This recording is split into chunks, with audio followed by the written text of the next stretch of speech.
नमस्कार दोस्तों, welcome to सरकारी स्टडी बेस्ड एजुकेशन। चलिए आज की इस वीडियो में हम बात करने वाले हैं आईटीआई टीओ कोपा के अंतर्गत जो हमारी डिटेल क्लासेस चल रही उसमें यूनिट नंबर 6 को हम कवर करेंगे। यूनिट नंबर 6 में क्या देखने को मिल जाता है?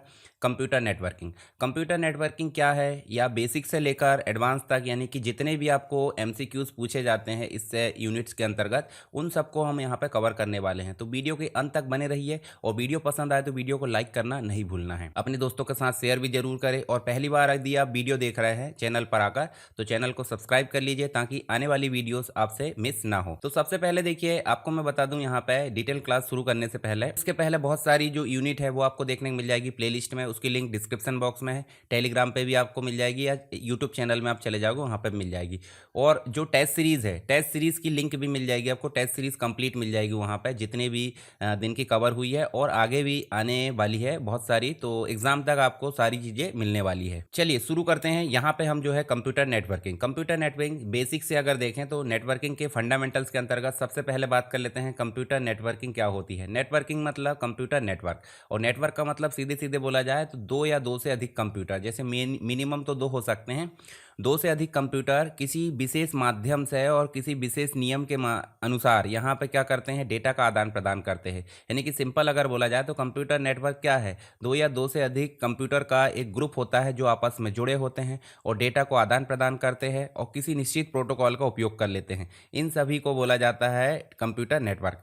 तो कंप्यूटर नेटवर्क एक ऐसा सिस्टम है जिसमें दो या दो से अधिक कंप्यूटर आपस में क्या होते हैं, जुड़े होते हैं, ताकि वे डेटा को, साथ ही रिसोर्सेज को, इंफॉर्मेशन को, इन सभी को शेयर कर सके। तो इस कारण यहाँ पे कंप्यूटर जो है जुड़े होते हैं। और दूसरी चीज़ अगर बात करें यहाँ पे, तो नेटवर्क के माध्यम से हम क्या करते हैं, नेटवर्क के माध्यम से हम जो है यहाँ पे प्रिंटर, फाइल और ये सारी चीज़ें यहाँ पे शेयर कर सकते हैं। जैसे मान लीजिए आपको एक ही नेटवर्क में अगर प्रिंटर लगा दिए, यहाँ पे यदि मान लिया जाए यहाँ पे आपको जो है प्रिंटर देखने को मिल जाता है, ठीक है। तो प्रिंटर आप लगा देते हैं और प्रिंटर लगाने के बाद क्या करते हैं यहाँ पे, उदाहरण के लिए जैसे यहाँ पे हमने प्रिंटर लगा दी एक जगह और उसके बाद हम जो है क्या करते हैं, सभी को शेयर कर सकते हैं। सभी को शेयर से मतलब सभी एक ही जगह से यहाँ से प्रिंट निकाल सकते हैं बिना किसी सिस्टम के अटैच किए, ठीक है। तो ये चीज़ आपको देखने को मिल जाती है किसके माध्यम से, जो आपका नेटवर्क है उसके माध्यम से। तो नेटवर्क में फाइल भी शेयर हो जाती है, नेटवर्क के माध्यम से प्रिंटर भी शेयर हो जाता है, नेटवर्क के माध्यम से इंटरनेट भी शेयर हो जाता है। और साथ ही साथ एक सर्वर में अगर कंप्यूटर सॉफ्टवेयर इंस्टॉल कर लेते हैं तो सभी उसका यूज़ कर सकते हैं क्लाइंट बनकर। जब कई कंप्यूटर जो है आपस में कम्युनिकेशन चैनल के माध्यम से जुड़े होते हैं तो इसी को कंप्यूटर की नेटवर्किंग कहा जाता है, ठीक है। यहाँ पे ये चीज़ें देखने को मिल जाती है। उसके बाद नेक्स्ट अब देखें तो सबसे बड़ा उदाहरण जो नेटवर्किंग का है वो दुनिया का बोले तो इंटरनेट है। इंटरनेट के माध्यम से दुनिया में सारी चीज़ें जुड़ी हुई है। जैसे आप चलोगे यहाँ पे गूगल देखें और गूगल के बाद हम देखें यहाँ पे तो आपको देखने को मिल जाता है, देखिए दुनिया का जाल जिसे हम क्या बोला जाता है, इंटरनेट बोला जाता है। मान लीजिए देखिए हमने सरकारी स्टडी वेब से ऐसे सर्च करे, यहाँ पे उदाहरण के लिए हम जो है ये देखिए ये सर्च करे हमने और यहाँ देखिए आपको जो है ये जो वेबसाइट है तुरंत निकल कर आ चुकी है। तो ये क्या है, सर्वर से सारे कंप्यूटर जुड़े हैं और वेबसाइट आपके सामने निकल कर आ चुकी है। तो ये एक प्रकार से देखें तो दुनिया का सबसे बड़ा जो नेटवर्क है वो कहलाता है इंटरनेट। तो इंटरनेट आपको पता है आप डेली बेस पे उपयोग कर लेते हैं। कुछ कंपोनेंट्स होते हैं जो कि नेटवर्क के होते हैं, कम्युनिकेशन के भी यही कंपोनेंट्स होते हैं। तो हम सीधे सीधे अगर बात करें इसको तो यहाँ आप देखोगे तो मुख्य रूप से मिल जाता है सेंडर, ठीक है, जो डेटा को भेजता है। डेटा को भेजता है तो डेटा को भेजेगा, क्यों भेजेगा भाई, उसके पास डेटा है बोले तो मैसेज है। तो पहली चीज़ तो होगी सेंडर, भेजने वाला। दूसरी चीज़ हो गई मैसेज जो भेजा जा रहा है, और किसके पास भेजा जा रहा है वो तीसरी चीज़ हो गई रिसीवर, यानी कि एक प्रकार से जो प्राप्त करता है, ठीक है। अब किस माध्यम में भेजा जा रहा है उसे बोल देते हैं ट्रांसमिशन मीडियम। तो ये होता है वायर्ड भी हो सकता है यानी कि गाइडेड मीडिया हो सकता है, और अनगाइडेड मीडिया यानी कि वायरलेस भी हो सकता है। तो ये दोनों ही हो गए आपके ट्रांसमिशन मीडियम। तो कितनी चीज़ हो गई, चार, मतलब सेंडर, रिसीवर, मैसेज और जो आपका क्या हो गया, मीडियम। तीसरी, चौथी या पांचवी चीज होती है set of rules. Set of rules मतलब आपने इस सेंडर से, मतलब यहाँ से डेटा यहाँ तक ही भेजना है। मान लीजिए रास्ते में कोई और नहीं मिलेगा का, जैसे मान लीजिए यहाँ दूसरे प्राप्तकर्ता भी मिल सकते हैं, प्राप्तकर्ता से मतलब दूसरे यूजर भी मिल सकते हैं, तो उनके द्वारा डाटा एक्सेस ना कर लिया जाए, यही दिक्कत है ना। तो उस समस्या के समाधान के लिए यहाँ पे प्रोटोकॉल की ज़रूरत होती है। प्रोटोकॉल मतलब सेट ऑफ रूल्स, यानी कि रूल्स होते हैं जो डेटा को इंटरनेट में गाइड करते हैं कि भाई क्या बोला जा रहा है। तो यहाँ पे हमने बात करें सेंडर की, रिसीवर की, ट्रांसमिशन मीडियम, मैसेज और सेट ऑफ रूल्स। टोटल मिलाकर 5 आपको एलिमेंट देखने को मिल जाते हैं किसमें, कम्युनिकेशन या नेटवर्क क्यों किया जाता है उसके लिए। तो सेंडर हमने देख लिया जो डेटा को भेजता है जैसे कंप्यूटर मोबाइल, रिसीवर भी हमने देख लिया जो प्राप्त करता है, मैसेज मतलब टेक्स्ट इमेज ऑडियो वीडियो हो सकता है, ट्रांसमिशन मीडियम मतलब केबल वाला हो सकता है या बिना केबल वाला बोले तो वायरलेस हो सकता है, प्रोटोकॉल मतलब सेट ऑफ रूल्स बोले तो HTTP है, FTP है, TCP है, ये सारी चीज़ें नियम कहलाते हैं यानी कि प्रोटोकॉल कहलाते हैं। अब नेटवर्क जोड़ने के लिए कुछ नेटवर्किंग डिवाइस भी होती है, आगे हम इसको विस्तार से समझेंगे जैसे NIC क्या होता है, नेटवर्क इंटरफेस कार्ड, हब क्या होता है, स्विच, राउटर, मॉडेम है, गेटवे है, ब्रिज है, ये सारी चीज़ आपको देखने को मिल जाएगी। तो दुनिया का सबसे बड़ा नेटवर्क बोला जाए तो इंटरनेट है। और नेटवर्क का मुख्य उद्देश्य क्या है, रिसोर्स की शेयरिंग, और रिसोर्स की शेयरिंग के अंतर्गत क्या क्या आ जाती है, प्रिंटर भी आ जाता है, फाइल भी आ जाता है, ठीक है। इसके अलावा डेटा इन्फॉर्मेशन बहुत सारी चीज़ें आपको देखने को मिल जाती है, सॉफ्टवेयर भी आ जाता है। डेटा भेजने के नियम को क्या बोल देते हैं भाई, प्रोटोकॉल बोल देते हैं। कम्युनिकेशन का माध्यम वायर और वायरलेस दोनों हो सकता है। कम से कम कितने कंप्यूटर होना चाहिए नेटवर्क में, तो मिनिमम 2 होना चाहिए तभी नेटवर्क बनता है। चलिए अब बात कर लेते हैं किसकी, रिसोर्स की, यानी कि आपको देखने को मिल जाता है नेटवर्क का जो गोल होता है वो क्या होता है। नेटवर्क का गोल मुख्य रूप से अगर देखा जाए सबसे पहला होता है रिसोर्स की शेयरिंग। रिसोर्स की शेयरिंग मतलब संसाधनों की शेयरिंग, बोले तो यहाँ पे मॉडेम है तो सभी मॉडेम को शेयर कर पा रहा है, प्रिंटर है तो ये सारे कंप्यूटर प्रिंटर का उपयोग कर पा रहा है, और सभी आपस में जोड़ने के लिए सिर्फ एक ही डिवाइस का उपयोग कर ले रहा है। मान लीजिए सर्वर के पास कोई हार्ड डिस्क का स्टोरेज ज़्यादा है तो सभी क्लाइंट उसी के पास स्टोर कर ले रहा है और वहीं से एक्सेस कर ले रहा है। यहीं पर कोई विशेष सॉफ्टवेयर डाला है जिसका लाइसेंस है तो सभी उसको जो है यूज़ कर पा रहा है। तो इसका मतलब यहाँ प्रिंटर भी शेयर हो जा रहा है, स्कैनर भी शेयर हो जा रहा है उसी से, फाइल और फोल्डर उसी में रखे जा रहा है, इंटरनेट कनेक्शन देखिए मॉडेम से शेयर हो जा रहा है एक साथ, और सॉफ्टवेयर एप्लीकेशन भी उसी से शेयर हो जा रहा है। इसी को बोला जाता है संसाधनों की शेयरिंग या रिसोर्स की शेयरिंग बोल सकते हैं। तो यहाँ पे अगर मान लीजिए एक ऑफिस में 10 कंप्यूटर है और एक ही प्रिंटर का उपयोग कर रहा है तो ये प्रिंटर की शेयरिंग है। एक सर्वर के पास रखी गई फाइल सभी उपयोग कर पा रहा है, और हार्डवेयर संसाधन भी उपयोग करने की ज़रूरत कम पड़ती है, मतलब हमको जो है खर्चा कम आता है। तो मुख्य रूप से देखा जाए तो नेटवर्क का मुख्य उद्देश्य क्या है, रिसोर्सेज की शेयरिंग। प्रिंटर नेटवर्क जो है प्रिंटर शेयरिंग एक प्रकार का इसमें उदाहरण है, और साथ ही विश्वसनीयता देखने को मिल जाती है। विश्वसनीयता का मतलब क्या हो जाता है कि भाई रिलायबिलिटी, बोले तो सिस्टम भरोसेमंद होना चाहिए, ठीक है, यहाँ पे सिस्टम का भरोसेमंद होना। और दूसरी चीज़, यदि कंप्यूटर सर्वर खराब हो जाए तो दूसरा सिस्टम कार्य कर सके, ये चीज़ हमको देखने को मिल जाती है। डेटा बैकअप जो है नेटवर्क में आसानी से रखा जा सकता है। मान लो आपने सर्वर पर रख दिया और क्लाइंट में कोई दिक्कत आ जाए तो उससे क्या होता है, आपका डेटा सेफ रहता है। इसी को बोल देते हैं रिलायबिलिटी, यानी कि यहाँ पे कई स्थानों पर डेटा स्टोर न करके यहाँ पे एक ही स्थान पर रखा जाता है, जिससे बार बार डेटा डुप्लीकेट नहीं होता, यानी कि डेटा की डुप्लीकेसी बोले तो रिडंडेंसी नहीं होती है। तो बैकअप की सुविधा यहाँ रिलायबिलिटी को बढ़ाती है। हम एक कंप्यूटर से ज़्यादा में यहाँ बैकअप रख सकते हैं, जिससे एक कंप्यूटर ख़राब भी हो जाए तो दूसरे कंप्यूटर पर कोई भी दिक्कत ना आए। डेटा को एक से अधिक स्थान पर रख लिया जाता है तो ये रिलायबिलिटी के अंतर्गत आ जाता है। साथ ही कॉस्ट का रिडक्शन, यानी कि कॉस्ट की कमी या लागत की कमी देखने को मिल जाती है। नेटवर्क के द्वारा महंगे उपकरण जो है शेयर कर लिए जाते हैं, जैसे मान लीजिए प्रिंटर है तो प्रिंटर को हमने क्या कर लिए, सभी कंप्यूटर में आपस में बांट दिए, एक महंगा प्रिंटर लेके सबको आपस में शेयर कर दिए। उसके बाद इंटरनेट कनेक्शन भी हम शेयर कर देते हैं। साथ ही हम देखें तो आपको सॉफ्टवेयर जो लाइसेंस वाला सॉफ्टवेयर है सर्वर में इंस्टॉल कर दिए और सभी क्लाइंट उसका उपयोग कर लेते हैं। तो अलग अलग सॉफ्टवेयर, अलग अलग प्रिंटर, अलग अलग हार्ड ड्राइव खरीदने की ज़रूरत नहीं पड़ती ज़्यादा, ठीक है। तो इससे कॉस्ट का रिडक्शन होता है और नेटवर्क से जो है हार्डवेयर या जो भी सॉफ्टवेयर उसकी लागत कम हो जाती है। तो मुख्य रूप से अगर देखें तो यहाँ पे रिसोर्सेज की शेयरिंग, रिलायबिलिटी और कॉस्ट रिडक्शन हमको देखने को मिल जाता है। नेक्स्ट हमको देखने को मिल जाता है इसकी कैटेगरीज, यानी नेटवर्क कितने प्रकार के होते हैं। तो मुख्य रूप से अगर देखा जाए तो नेटवर्क आपके पैन होता है, यानी कि पर्सनल एरिया नेटवर्क। दूसरा नेक्स्ट अगर देखें तो लोकल एरिया नेटवर्क, फिर उसके बाद मेट्रोपॉलिटन एरिया नेटवर्क, फिर नेक्स्ट है आपका वाइड एरिया नेटवर्क, उसके बाद वर्चुअल प्राइवेट एरिया नेटवर्क, जो कि इंटरनेट के अंतर्गत ही एक सिक्योर नेटवर्क माना जाता है। तो जैसे पेन हम देख सकते हैं, लैन देख सकते हैं, वैन देख सकते हैं, मैन देख सकते हैं, और उसके बाद आपका बीपीएन भी है। एक और हो जाता है कैंपस वाला, तो ये अलग से कैटेगरी नहीं होती, ये लैन के अंतर्गत ही आपको देखने को मिल जाता है। तो चलिए इनको एक एक करके देख लेते हैं। सबसे पहले बात कर लेते हैं पेन, बोले तो पर्सनल एरिया नेटवर्क, बोले तो इसकी लिमिट जो होती है 10 मीटर तक होती है, और पर्सनल जितने भी गैजेट्स होते हैं, उदाहरण के लिए बात करें यहाँ लैपटॉप है, मोबाइल है, फ़ोन या जो भी है प्रिंटर है, माउस है, हेडफोन है, ये सभी आपस में हमारे कंप्यूटर से जुड़े हुए हैं। लिमिट इसकी 10 मीटर तक की है, मतलब मोबाइल से ब्लूटूथ के द्वारा जो फाइल ट्रांसफ़र की जाती है। लैपटॉप और मोबाइल, वाईफाई, हॉटस्पॉट, ये सारी चीज़ें जो है आपकी किसके अंतर्गत आ जाती है? पर्सनल एरिया नेटवर्क के अंतर्गत आ जाती है, ठीक है? यानी कि पैन के अंतर्गत। तो ब्लूटूथ जो है पैन का उदाहरण है। पैन का क्षेत्र सबसे छोटा होता है और ब्लूटूथ तकनीक जो है आपको एक प्रकार से क्या मिलती है? पैन का उदाहरण के रूप में मिल जाती है। नेक्स्ट देखोगे तो आपको मिलेगी local area network. Local area network से मतलब कहा जाता है कि भाई एक स्कूल, घर, ऑफिस, बिल्डिंग, इनमें जो नेटवर्क आपका काम करता है और इसकी स्पीड काफ़ी अधिक होती है, ध्यान रखना। तो आप देख सकते हैं इसमें एक मीडिएटर डिवाइस बोले तो नेटवर्किंग डिवाइस का उपयोग किया जाता है। स्विच है, हब है, ब्रिज है, इनका उपयोग किया जाता है। और किसी नेटवर्किंग केबल के माध्यम से या फिर बिना नेटवर्किंग केबल से आप जो है डब्ल्यू लैन के माध्यम से जुड़े रहते हैं, ठीक है? मतलब वायरलेस जो लोकल एरिया नेटवर्क उसके माध्यम से घर, ऑफिस या फिर जो आपका कैंपस है उसके अंतर्गत आपको ये चीज़ें देखने को मिल जाती है। तो यहाँ पे आप देखोगे केबल जो है यूटीपी, अनसील्डेड या वाईफाई कनेक्शन हो सकता है। एक कंप्यूटर लैब जो है एक प्रकार से लैन का उदाहरण है। लैन का क्षेत्र काफ़ी सीमित होता है, यानी कि स्पीड इसकी जो है काफ़ी ज़्यादा तेज़ होती है, जो कि WAN यानी कि वाइड एरिया नेटवर्क से काफ़ी ज़्यादा तेज़ होती है। याद रखना ये चीज़ें। उसके बाद नेक्स्ट आ जाता है, आपको देखने को मिल जाता है मेन बोले तो मेट्रोपॉलिटन एरिया नेटवर्क।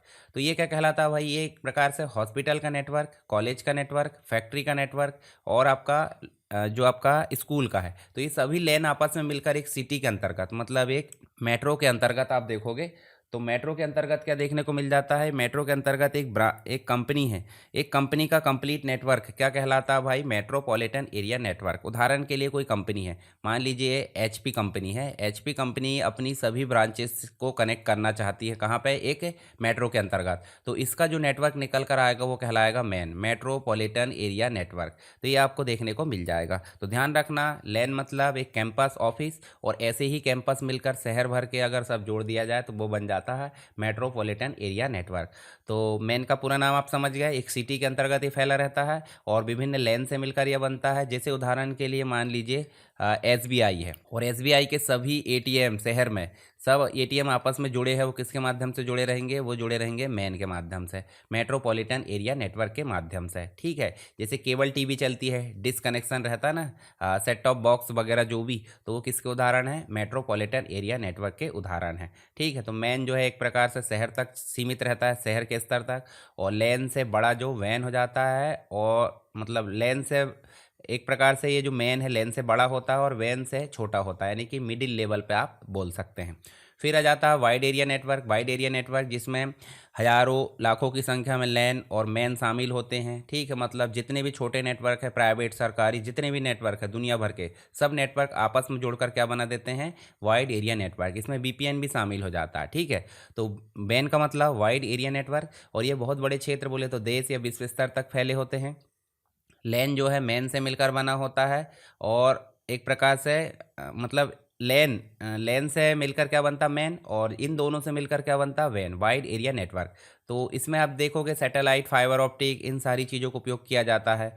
सबसे बड़ा इसका उदाहरण आपको इंटरनेट, जैसे कि मैंने बताया था, और सबसे बड़ा नेटवर्क इसे बोला जाता है, यानी कि इंटरनेट जो वाइड एरिया नेटवर्क की श्रेणी में आता है, सबसे बड़ा आपका नेटवर्क है। और वैन की स्पीड एक प्रकार से लेन से कम होती है, क्योंकि इसमें देखिए आप मान लीजिए किसी दूसरे देश के कंप्यूटर से इस देश में, मतलब भारत से किसी दूसरे देश के कंप्यूटर को डाटा भेज रहे हैं, तो क्या होगा? स्पीड तो स्लो होगी ना।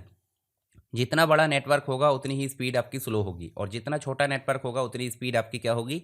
अधिक होगी। तो लैन की स्पीड ज़्यादा है और वैन की स्पीड कम है। चलिए अब बात कर लेते हैं BPN की। तो BPN क्या है भाई? BPN मतलब वर्चुअल प्राइवेट नेटवर्क। तो मतलब सीधे सीधे बोला जाए तो एक प्रकार का इंटरनेट ही है, पर इंटरनेट होने के साथ साथ ये पर्टिकुलर संस्था के द्वारा एक प्रकार से यहाँ पे सिक्योर होता है। जैसे हेड ऑफिस है, तो हेड ऑफिस की जितनी भी ब्रांचेस है, जैसे रीजनल ऑफिस है, ये देखिए रीजनल ऑफिस, रिमोट यूज़र, इस प्रकार से ये कहीं भी रहकर इस संस्था का नेटवर्क उपयोग कर रहे हैं इंटरनेट के माध्यम से। और कैसे उपयोग कर रहे हैं भाई? ऑथेंटिकेशन, मतलब यूज़र ID और पासवर्ड का उपयोग करके यहाँ पे जो है इसको यूज़ कर पा रहा है। तो ये कहलाता है आपका वर्चुअल प्राइवेट नेटवर्क, यानी कि यह पब्लिक नेटवर्क है। पब्लिक नेटवर्क आपका सुरक्षित नहीं होता इंटरनेट, परंतु उसके अंतर्गत ही सिक्योर नेटवर्क कनेक्शन प्रदान करता कौन, बीपीएन। तो डेटा को एन्क्रिप्शन के द्वारा बोले तो कोडिंग के फॉर्म में यहाँ पर सुरक्षित रखा जाता है। ऑफिस के जितने भी कर्मचारी है घर से सुरक्षित रूप से सर्वर से अपने जुड़ सकते हैं, मतलब रीजनल रूप से यहाँ हेड ऑफिस से जुड़ सकते हैं। उसके बाद बीपीएन सुरक्षा के लिए उपयोग किया जाता है, आपने किया भी होगा, आपको पता भी होगा। बीपीएन पब्लिक नेटवर्क पर प्राइवेट कनेक्शन प्रोवाइड कराता है या बनाता है। तो यहाँ पे मुख्य रूप से अगर देखा तो पैन बोले तो व्यक्तिगत नेटवर्क सबसे छोटा, लैन बोले तो बिल्डिंग ऑफिस स्तर पर, इसकी स्पीड काफ़ी तेज होती है। मैन बोले तो लैन जो पूरे शहर के लैन मिलकर क्या बन जाते हैं, ब्रांच मिलकर एक शहर स्तर पर बन जाते हैं और इसकी स्पीड लैन से थोड़ी कम होती है। फिर उसके बाद बैन की बात करें, देश या विश्व स्तर के जो नेटवर्क है जो कि मैन से बड़े होते हैं, यानी कि दुनिया भर के कंप्यूटर, और मैन से इसकी स्पीड कम होती है। और बीपीएन होते इंटरनेट ही है, पर उसमें जो है सुरक्षित कनेक्शन प्रोवाइड करने का काम करते हैं बीपीएन, वर्चुअल प्राइवेट नेटवर्क। चलिए बेसिक चीज़ हो गई। अब बात कर लेते हैं ट्रांसमिशन मीडियम की। तो ट्रांसमिशन मीडियम या ट्रांसमिशन मोड क्या कहलाती है भाई, जब भी आप डाटा भेजते हो तो ये हो गया आपका सेंडर और ये हो गया रिसीवर। तो कैसे डाटा जाएगा, या जाएगा ही बस या फिर आएगा भी, आएगा तो कैसे आएगा, एक ही समय में आएगा या फिर एक साथ मतलब अलग अलग समय में आ सकता है। तो इन सभी को बोला जाता है डेटा संचार की दिशाएं, यानी कि ट्रांसमिशन मोड, या एक प्रकार से हम बोले तो डेटा जा रहा है या आ रहा है कैसे पता चलेगा। तो ये डेटा के फ्लो या डेटा के फ्लो प्रभावित होने की दिशा को बताती है। मुख्य रूप से 3 प्रकार के होते हैं। तो पहला बात कर लेते हैं यहाँ पे, जैसे मान लीजिए सेंडर है, उदाहरण के लिए सैटेलाइट बात कर लेते हैं। सैटेलाइट से डाटा आ रहा है भाई हमारे घर टीवी तक, टीवी या फिर बोलो तो रेडियो तक आ रहा है। तो टीवी या रेडियो तक जो डाटा आ रहा है वो सिर्फ आ रहा है, हमारे तरफ से डाटा नहीं जाता है। तो ये क्या कहलाता है, वन वे। वन वे जो है, वन वे जो ट्रांसमिशन होता है उसे बोल देते हैं सिंप्लेक्स। क्या बोल देते हैं, सिंप्लेक्स। ए से बी तक जा रहा है, ठीक है, बी से ए तक नहीं आ रहा। दूसरा होता है हाफ डुप्लेक्स, जिसके अंतर्गत डेटा जा रहा है एक समय में और दूसरा जे डाटा जाकर कंप्लीट हो जा रहा है तो दूसरे समय में आ भी सकता है, यानी कि एक समय में सिर्फ आ सकता है या तो जा सकता है, तो इसे बोल देते हैं हाफ डुप्लेक्स। और फुल डुप्लेक्स की कहानी क्या है कि डायरेक्शन एक समय में जा भी सकता है और उसी समय में आ भी सकता है, तो दोनों एक ही समय में हो रहा है, तो इसे क्या बोल देते हैं, फुल डुप्लेक्स, दोनों एक समय में। तो इनके उदाहरण हम देख लेते हैं, यहाँ पे समझ में आ जाएगा आपको। Simplex, half duplex, full duplex, 3 प्रकार के मोड होते हैं। तो सिंप्लेक्स मतलब डेटा केवल एक ही दिशा में जाता है। मान लीजिए आपके पास में कंप्यूटर है, ये यूज़र है और ये क्या करता है, कंप्यूटर को एक प्रकार से इनपुट दे रहा है। तो इनपुट डिवाइस क्या हो गई आपकी, कीबोर्ड। कीबोर्ड से सीधे इनपुट जाएगा बस, आएगा नहीं। और ऐसे ही आपका आउटपुट डिवाइस बोले तो मॉनिटर में डाटा सीपीयू से आएगा बस, जाएगा नहीं। तो ये कहलाते हैं सिंगल मोड, बोले तो सिंप्लेक्स मोड। सेंडर केवल भेज सकता है, रिसीवर केवल प्राप्त कर सकता है, ठीक है। तो ये सिंगल टास्क जो होते हैं वो कहलाते हैं सिंप्लेक्स। तो वापस उत्तर यहाँ देना पॉसिबल नहीं होता। कम्युनिकेशन हमेशा एक तरफा ही चलता है, जैसे कीबोर्ड से कंप्यूटर, टीवी का ब्रॉडकास्टिंग, रेडियो, ये सब जो है सिंप्लेक्स कहलाते हैं। सिंप्लेक्स में कम्युनिकेशन एक दिशा में होता है और कीबोर्ड से कंप्यूटर सिंप्लेक्स का उदाहरण है। दूसरा बात करें हाफ डुप्लेक्स की, तो 2 दिशा में होता है परंतु एक समय में केवल एक ही तरफ होता है। डेटा दोनों दिशाओं में जा सकता है लेकिन एक समय में केवल एक ही दिशा में जा सकता है। जब भेजेगा तो दूसरा रुकेगा और जब वो दूसरा भेजेगा तो ये भेजने वाला रुक जाएगा। तो बारी बारी से यहाँ कम्युनिकेशन चलते रहता है। जैसे वॉकी टॉकी, पुलिस वाले के पास वॉकी टॉकी देखेंगे सिक्योरिटी वाले पास, तो वो सुनते हैं तब बोलते नहीं हैं, और जब बोलते हैं तो सुनते, मतलब सामने वाले सुनते हैं। तो एक समय में केवल एक ही टास्क हो रहा है। वायरलेस रेडियो कम्युनिकेशन के अंतर्गत भी ये चीज़ें देखने को मिल जाती हैं।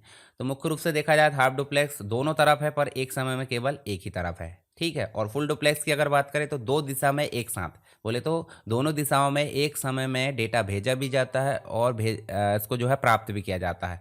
तो सेंडर और रिसीवर दोनों एक समय में भेज भी सकते हैं और प्राप्त भी कर सकते हैं। तो इससे कम्युनिकेशन काफ़ी तेज होता है। जैसे आज की डेट में मोबाइल फ़ोन पर कोई बात करता है तो भाई बोल भी सकता है, किसी को किसी की बात पसंद नहीं आई तुरंत रिप्लाई दे देता वो बिना मतलब कंप्लीट हुए बात।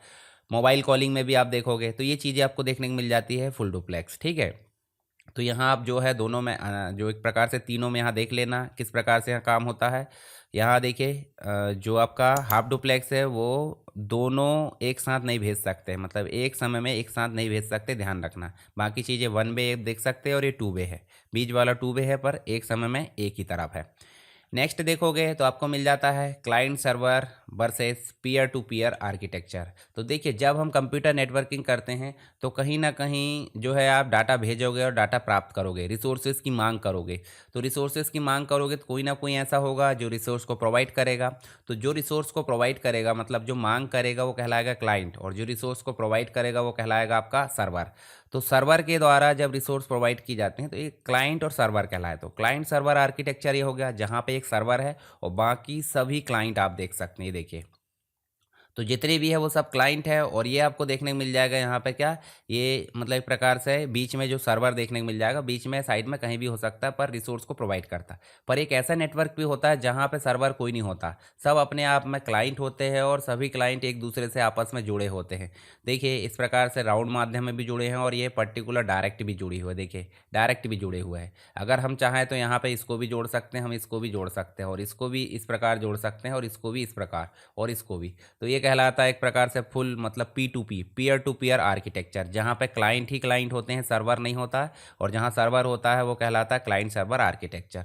तो यहाँ पे दो प्रकार के जो आर्किटेक्चर है नेटवर्क के, जिसमें क्लाइंट सर्वर बोले तो इस मॉडल में मुख्य कंप्यूटर होता है जिसे हम क्या बोल देते हैं, सर्वर, और बाकी सब होते हैं क्लाइंट। क्लाइंट जो है सर्वर से, मतलब सर्वर से सर्विसेज या जो रिसोर्सेज है वो प्राप्त करता है। साथ ही आप देखोगे तो सर्वर जो है एक प्रकार से सेंट्रलाइज कंट्रोल हो जाता है, सभी चीज़ें, स्टोरेज है या फिर जो भी सॉफ्टवेयर है सब कंट्रोल वो करता है। सिक्योरिटी यहाँ अधिक मजबूत होती है, ठीक है। डेटा एक ही स्थान पर स्टोर किया जाता है, बैकअप और मेंटेनेंस आसान हो जाता है क्योंकि एक ही जगह पे है।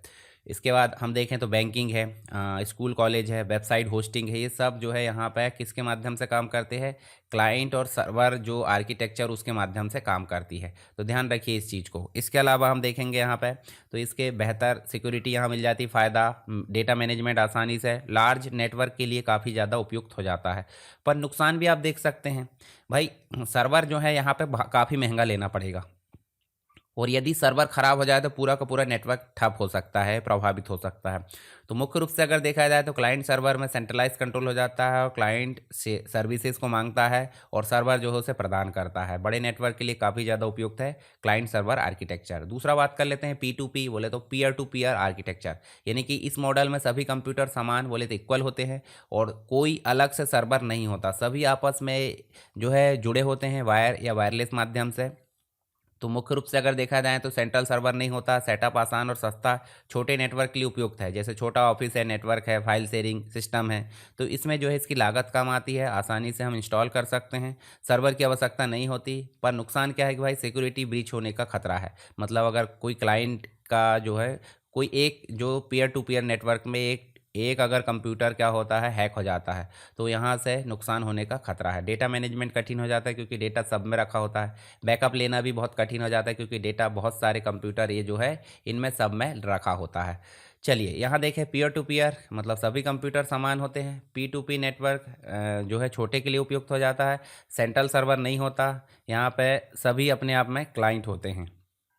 तो यहाँ पे आप कोई प्रिविज़न कर सकते हैं भाई, सेंट्रलाइज सर्वर, सेंट्रलाइज कंट्रोल मतलब client server, no central server मतलब पी टू पी, इस प्रकार से आप देख सकते हैं। चलिए नेक्स्ट देखिए, आपको देखने को मिल जाता है नेटवर्क टोपोलॉजी। होती क्या है भाई, जब भी आप कंप्यूटर कनेक्ट करते हो, लैन मैन बैन जो भी, तो उन कंप्यूटर को कनेक्ट करने पर एक फिजिकल आर्किटेक्चर बनता है, ज्योग्राफिकल जो डिज़ाइन बनता है उसे हम क्या बोल देते हैं, उसे बोल देते हैं टोपोलॉजी। क्या बोल देते हैं, टोपोलॉजी। तो टोपोलॉजी क्या है भाई, कंप्यूटर नेटवर्क लैन के माध्यम से बनाई जाती है, लोकल एरिया नेटवर्क के माध्यम से जो कंप्यूटर जोड़े जाते हैं उसकी जो संरचना बनती है, ज्योग्राफिक जो उसका एक प्रकार से स्ट्रक्चर बनता है, उसे हम क्या बोल देते हैं, टोपोलॉजी। तो फिजिकल डिज़ाइन को हम टोपोलॉजी बोल देते हैं नेटवर्क की। और नेटवर्क टोपोलॉजी में मुख्य रूप से सबसे पहले देखें तो बस टोपोलॉजी आ जाती है, जिसके अंतर्गत आपको बैकबोन केबल मिल जाती है और टर्मिनेटर मिल जाते हैं। तो यहाँ आप देखिए, यहाँ पे आपको देखने को मिल जाता है बस टोपोलॉजी बे सभी कंप्यूटर जो केवल एक ही बैकबोन से जुड़े होते हैं। देखिए आपको एक ही बैकबोन देखने को मिल जा रही है यहाँ पे, ये जो बैकबोन है ये मुख्य रूप से टर्मिनेटर और टर्मिनेटर के माध्यम से यहाँ देखने को मिल जाती है, मतलब यहाँ से स्टार्ट और यहाँ से एंड। और इसी के बीच में देखिए PC1, PC2, PC3, 4, 5 इस प्रकार से जुड़े हुए हैं, ठीक है। यहाँ पे ड्रॉप लाइन बोल जाता है, इसको ड्रॉप लाइन आप देख सकते हैं। और जब भी हम यहाँ पे कोई डाटा भेजते हैं PC1 के माध्यम से, तो ये सारे लोगों को मिल जाता है, यानी कि ब्रॉडकास्टिंग हो जाता है। तो बैकबोन मतलब मतलब मुख्य केबल को बोला जाता है, और डेटा जो है एक ही लाइन से सभी डिवाइस तक पहुंच जाता है, इसे बोल देते हैं बस टोपोलॉजी। मुख्य रूप से इसमें मेन एलिमेंट बैकबोन केबल होता है।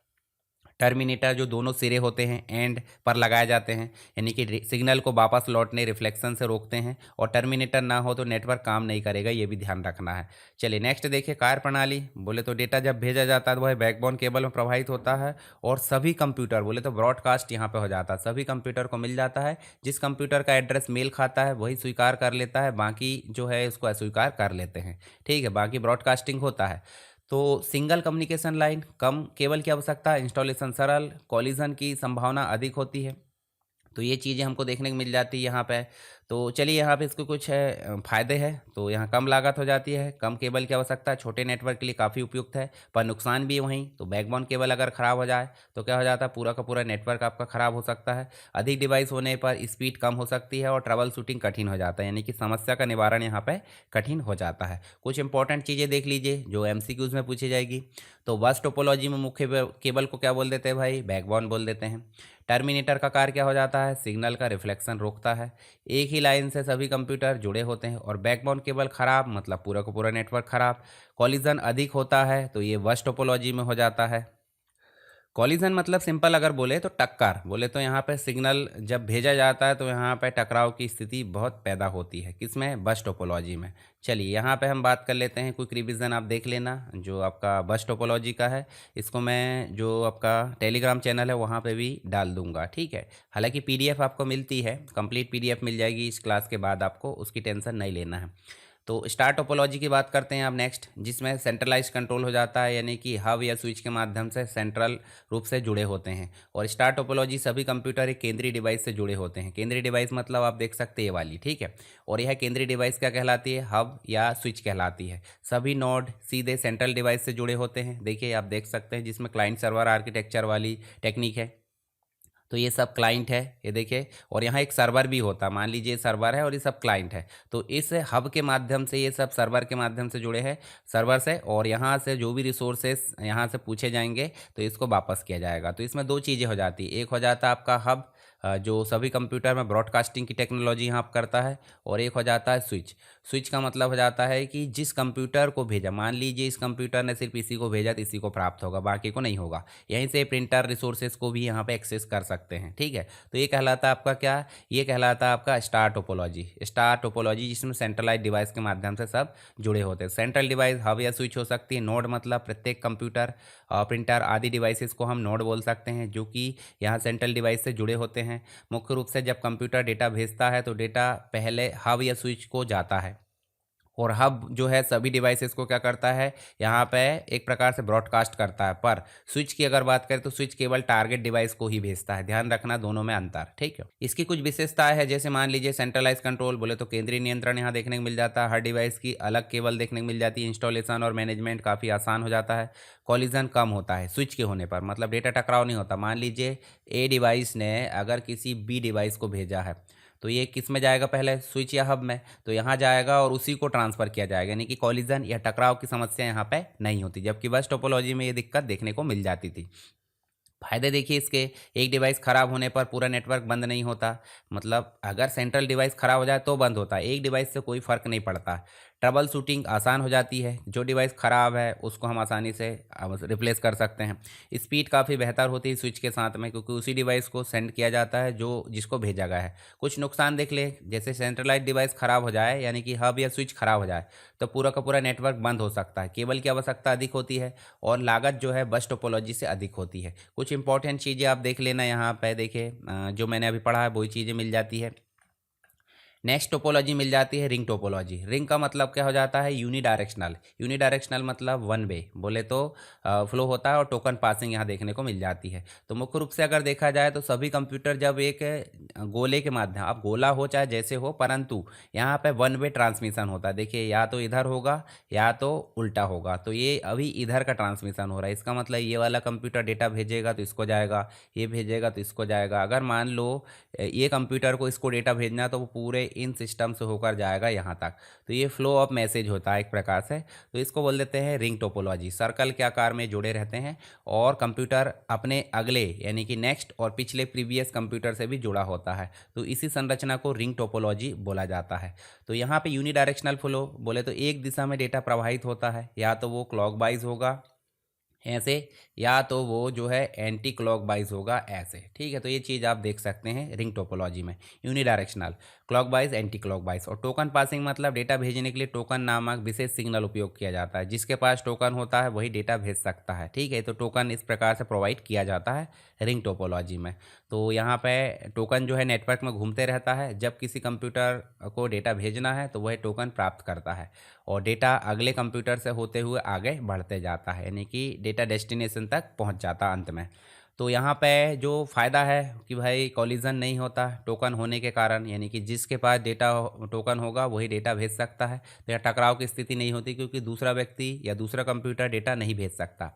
डेटा फ्लो कंट्रोल रहता है, परफॉर्मेंस अच्छी रहती है, स्थिर रहती है। अब यहाँ दिक्कत क्या है कि भाई एक नोड अगर ख़राब हो जाता है तो पूरा पूरा नेटवर्क प्रभावित होता है, क्योंकि भाई सिंपल बात है, डेटा क्लॉकवाइज या एंटी क्लॉकवाइज भेजा जाता है। जब बीच का नोड ख़राब है तो आगे डेटा भेजना पॉसिबल नहीं है, ट्रबल शूटिंग कठिन हो जाती है और इंस्टॉलेशन इसका जटिल हो जाता है। तो ये आप देख लेना यहाँ पे। अब बात कर लेते हैं मेश टोपोलॉजी। तो हमने इसके पहले देखे हैं कौन सी, रिंग टोपोलॉजी। तो रिंग टोपोलॉजी का जो आपका प्रॉब्लम थी उसी को अगर सॉल्व करा जाए कि भाई जो अगर एक डिवाइस ख़राब हो जाए तो आगे डेटा भेजना पॉसिबल नहीं है, तो रिंग टोपोलॉजी की समस्या के समाधान के लिए आई मेश टोपोलॉजी, जिसमें मुख्य रूप से रिडंडेंसी और फुल कनेक्टिविटी देखने को मिल जाती है। तो मेश टोपोलॉजी प्रत्येक नोड को अन्य सभी कंप्यूटर से सीधे जोड़ देना, यानी कि हर नोड के बीच अलग अलग कनेक्शन और फुल कनेक्टिविटी देखने को मिल जाती है। तो रिंग टोपोलॉजी क्या थी, ये देखिए, रिंग टोपोलॉजी इस प्रकार से देखने को मिल जाती थी। एक कंप्यूटर अगले कंप्यूटर से जुड़ा होता था और पिछले इस प्रकार से। पर अब अगर ये कंप्यूटर ख़राब हो जाए तो ये कंप्यूटर सीधे डेटा को जैसे यहाँ से भी भेज सकता है और इधर भी भेज सकता है, इस प्रकार से। तो इसमें भी दो चीज़ें मिल जाती है, एक तो मिल जाती है पार्शियल मेश, बोले तो सभी आपस में कनेक्ट होंगे पर कुछ नहीं होंगे, और फुल मेश मतलब सब कंप्यूटर आपस में हर एक दूसरी डिवाइस से कनेक्ट होंगे। तो ये पार्शियल मेश टोपोलॉजी और full mesh topology, ring topology के अपग्रेडेड वर्जन है ये मेश टोपोलॉजी। तो यहाँ पे फुल कनेक्टिविटी मतलब यहाँ देखने को मिल जाता है कि भाई हर नोड बाकी सभी नोड से डायरेक्ट जुड़ा हुआ है। रिडंडेंसी, यहाँ डेटा कई रास्तों से मल्टीपल होकर जा सकता है, यदि एक लिंक खराब हो जाए तो डेटा दूसरे लिंक के माध्यम से या केबल के माध्यम से जा सकता है। नेटवर्क अधिक विश्वसनीय, रिलायबल हो जाता है। और इस प्रकार अगर देखा जाए तो इसके जो कुछ है, फुल मेश बोले तो हर नोड सभी नोड से जुड़ा, और पार्शियल मतलब कुछ नोड सभी नोड से जुड़े होते हैं सीमित अवस्था में। तो ये आप देख लेना यहाँ पे जो आपकी मेश टोपोलॉजी वो। उसके बाद देखिए यहाँ रिडंडेंसी अधिक होती है, फुल कनेक्टिविटी, ये आपको ध्यान में रखना है। अब आ जाती है ट्री टोपोलॉजी और एक हाइब्रिड टोपोलॉजी।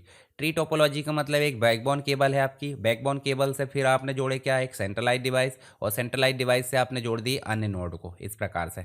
तो इस प्रकार से देखिए मल्टीपल सेंट्रलाइज डिवाइस जोड़कर देखिए, इस हब से फिर हमने निकाले एक और सेंट्रलाइज डिवाइस और फिर जोड़ दिए। तो इस प्रकार मेन ब्रांच मतलब मेन रूट, रूट से फिर मेन ब्रांच, ब्रांच से सब ब्रांच, इस प्रकार से बनते जाते से बोल देते हैं ट्री टोपोलॉजी।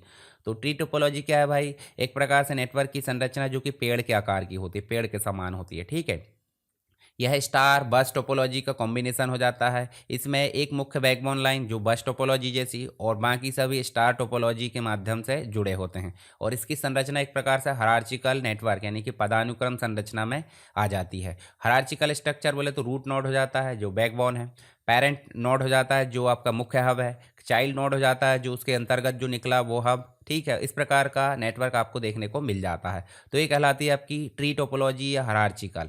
दूसरी इसी में हो जाती है आपकी, देखने को मिल जाती है हाइब्रिड। तो हाइब्रिड टोपोलॉजी कोई अलग नहीं है, हाइब्रिड टोपोलॉजी मतलब मल्टीपल गुणधर्म वाली, बोले तो मल्टीपल टोपोलॉजी का कनेक्शन आपस में जोड़ दिया जाए, जैसे स्टार टोपोलॉजी, रिंग टोपोलॉजी, या फिर स्टार और बस टोपोलॉजी। बड़े जटिल संरचना को हम बोल देते हैं हाइब्रिड। जैसे हब आप देखोगे तो हब वाली स्टार टोपोलॉजी हो गई, मतलब इसे हमने बोल दी स्टार टोपोलॉजी। उसके बाद ये वाली जो है आपकी कौन सी हो गई, रिंग टोपोलॉजी। ये जो हो गई आपकी कौन सी हो गई, बस टोपोलॉजी। तो यहाँ मल्टीपल टोपोलॉजी मिलकर क्या बन जाती है, हाइब्रिड टोपोलॉजी बन जाती है। ध्यान रखना इस चीज़ का, हाइब्रिड टोपोलॉजी मतलब मुख्य रूप से अलग अलग टोपोलॉजी मिलकर यहाँ पे देखने को मिल जाती हैं। तो ये फ्लेक्सिबल होती है, आवश्यकता अनुसार डिज़ाइन किया जा सकता है, और इसकी परफॉर्मेंस काफ़ी अच्छी होती है। चलिए इसके मतलब फ़ायदे नुकसान, फ़ायदे तो आपने देख लिए, बाकी नुकसान देखें तो डिज़ाइन जटिल हो जाता है, लागत अधिक, मेंटेनेंस कठिन हो जाता है। हालांकि दिक्कत कुछ नहीं है, पर घाटे निकालना थोड़े बहुत तो वो निकालना ही पड़ता है, क्योंकि कमी और फ़ायदा दोनों चीज़ें होना ज़रूरी है, तब बैलेंस बना होता है ज़िंदगी में। अब बात कर लेते हैं ट्रांसमिशन मीडियम। तो भाई जब हमने नेटवर्क कनेक्टिविटी की बात करी इतनी, तो ट्रांसमिशन मीडियम की भी बात कर लेते हैं कि भाई डेटा भेजने और प्राप्त करने के लिए हम जिस माध्यम का उपयोग कर लेते हैं वो कहलाता है ट्रांसमिशन मीडियम। और दो प्रकार के होते हैं। दो प्रकार के बोले तो गाइडेड होता है, गाइडेड मतलब हो जाता है जिसमें वायर का उपयोग किया जाता है, ठीक है। तो यहाँ पे आप देखोगे तो ट्विस्टेड हो जाता है, ट्विस्टेड पेयर केबल, कोएक्सियल हो जाता है, ये काफ़ी पुरानी टेक्नोलॉजी है। फिर वर्तमान में फाइबर ऑप्टिक चल रही है जो काफ़ी तेज़ है, ठीक है। इसमें आपका कोई भी नॉइस और सारी चीज़ें नहीं मिलती। फिर आप देखो स्ट्रिप लाइन है, फिर उसके बाद माइक्रो स्ट्रिप लाइन है, ये सब तो ऑप्शनल है पर याद रख लेना। फिर दूसरा जो कैटेगरी हो जाती है वो अनगाइडेड। देखिए इसको बोल देते हैं वायर्ड माध्यम और इसको बोल देते हैं अनवायर्ड, बोले तो वायरलेस माध्यम। तो वायरलेस वाले को अनगाइडेड बोलेंगे, बिना दिशा के माध्यम से चला जाता है। तो ये देखिए रेडियो वेव्स हो जाएगा, माइक्रोवेव्स हो जाएगा, इंफ्रारेड हो जाएगा, सैटेलाइट हो जाएगा, ये सब आपके अनगाइडेड में आ जाते हैं। सबसे पहले बात कर लेते हैं गाइडेड की, वायर्ड मीडिया की। तो वायर्ड मीडिया में सबसे पहले आ जाता है कॉपर ट्विस्टेड पेयर, जो कि आपको इस प्रकार से देखने को मिल जाता है। लोकल एरिया नेटवर्क में आपको 4 पेयर मिल जाते हैं, मतलब 8 वायर मिल जाते हैं।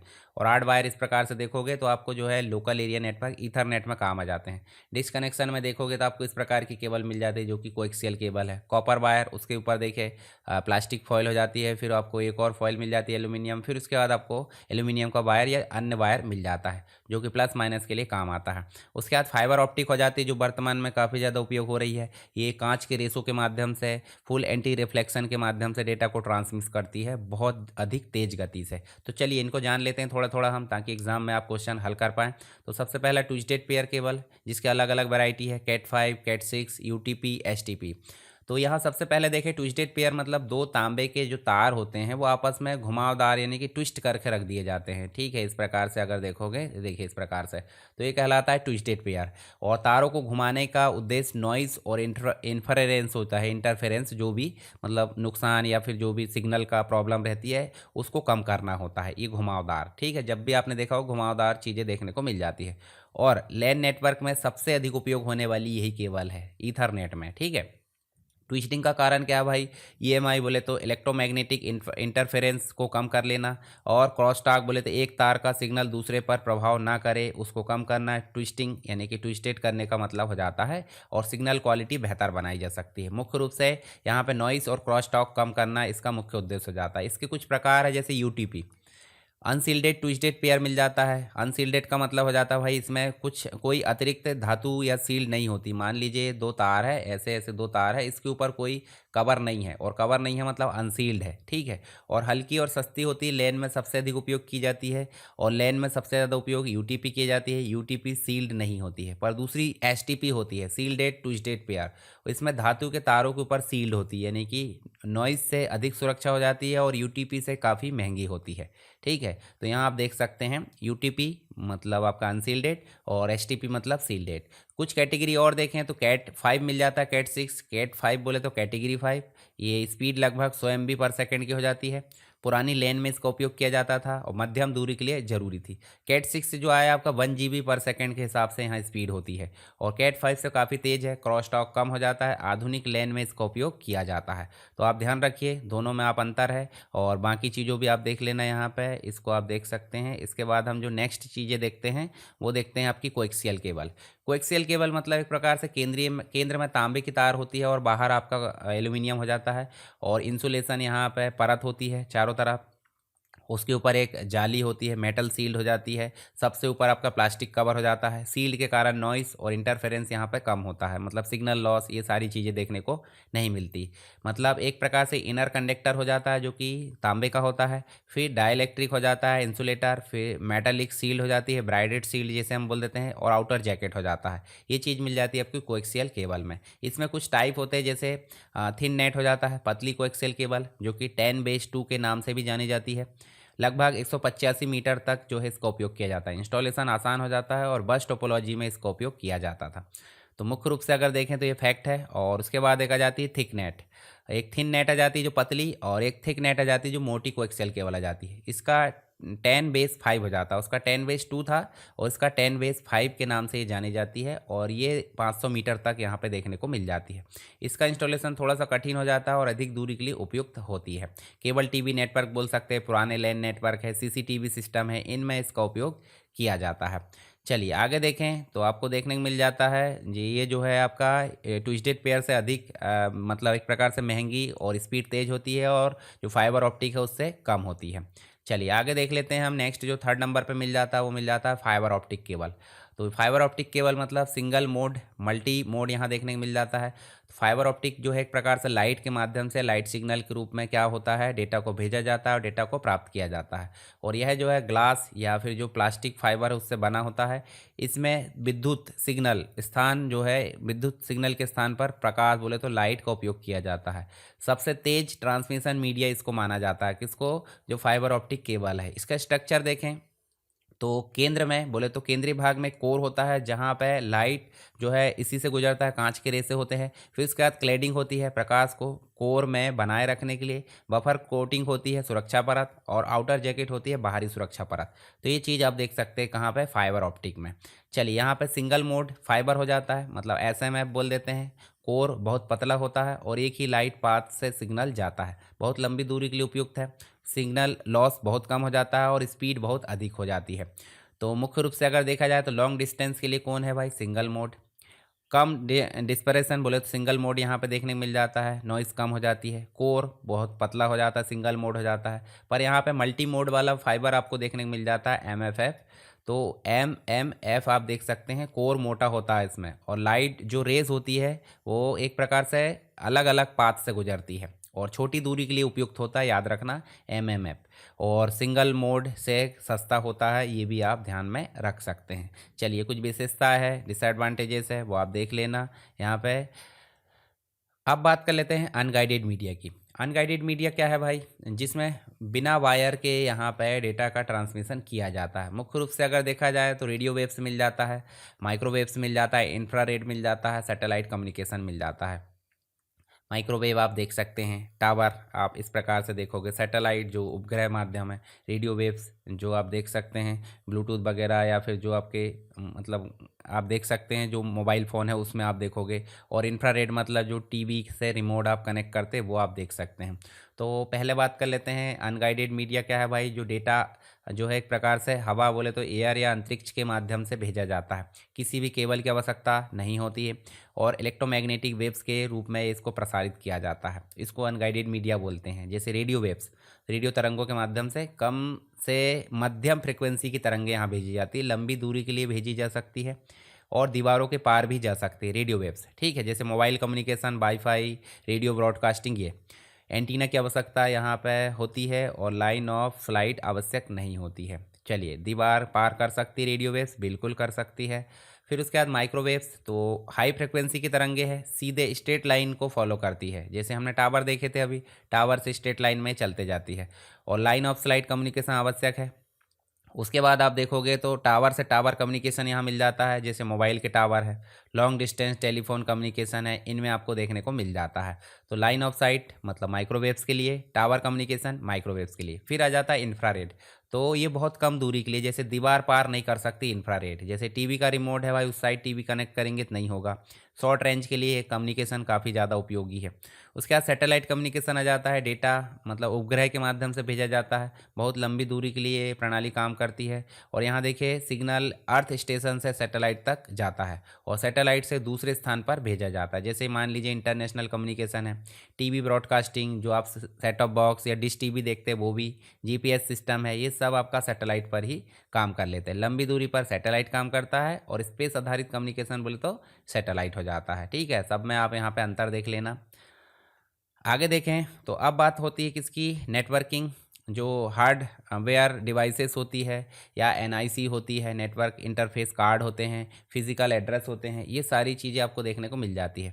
तो एनआईसी मतलब क्या है भाई, नेटवर्क इंटरफेस कार्ड। जब आप कंप्यूटर को नेटवर्क से कनेक्ट करते हो वायर माध्यम से, तो आपके कंप्यूटर के पीछे कुछ इस प्रकार का जो है नेटवर्क इंटरफेस कार्ड होता है, जिसमें आपका लैन कनेक्ट होता है।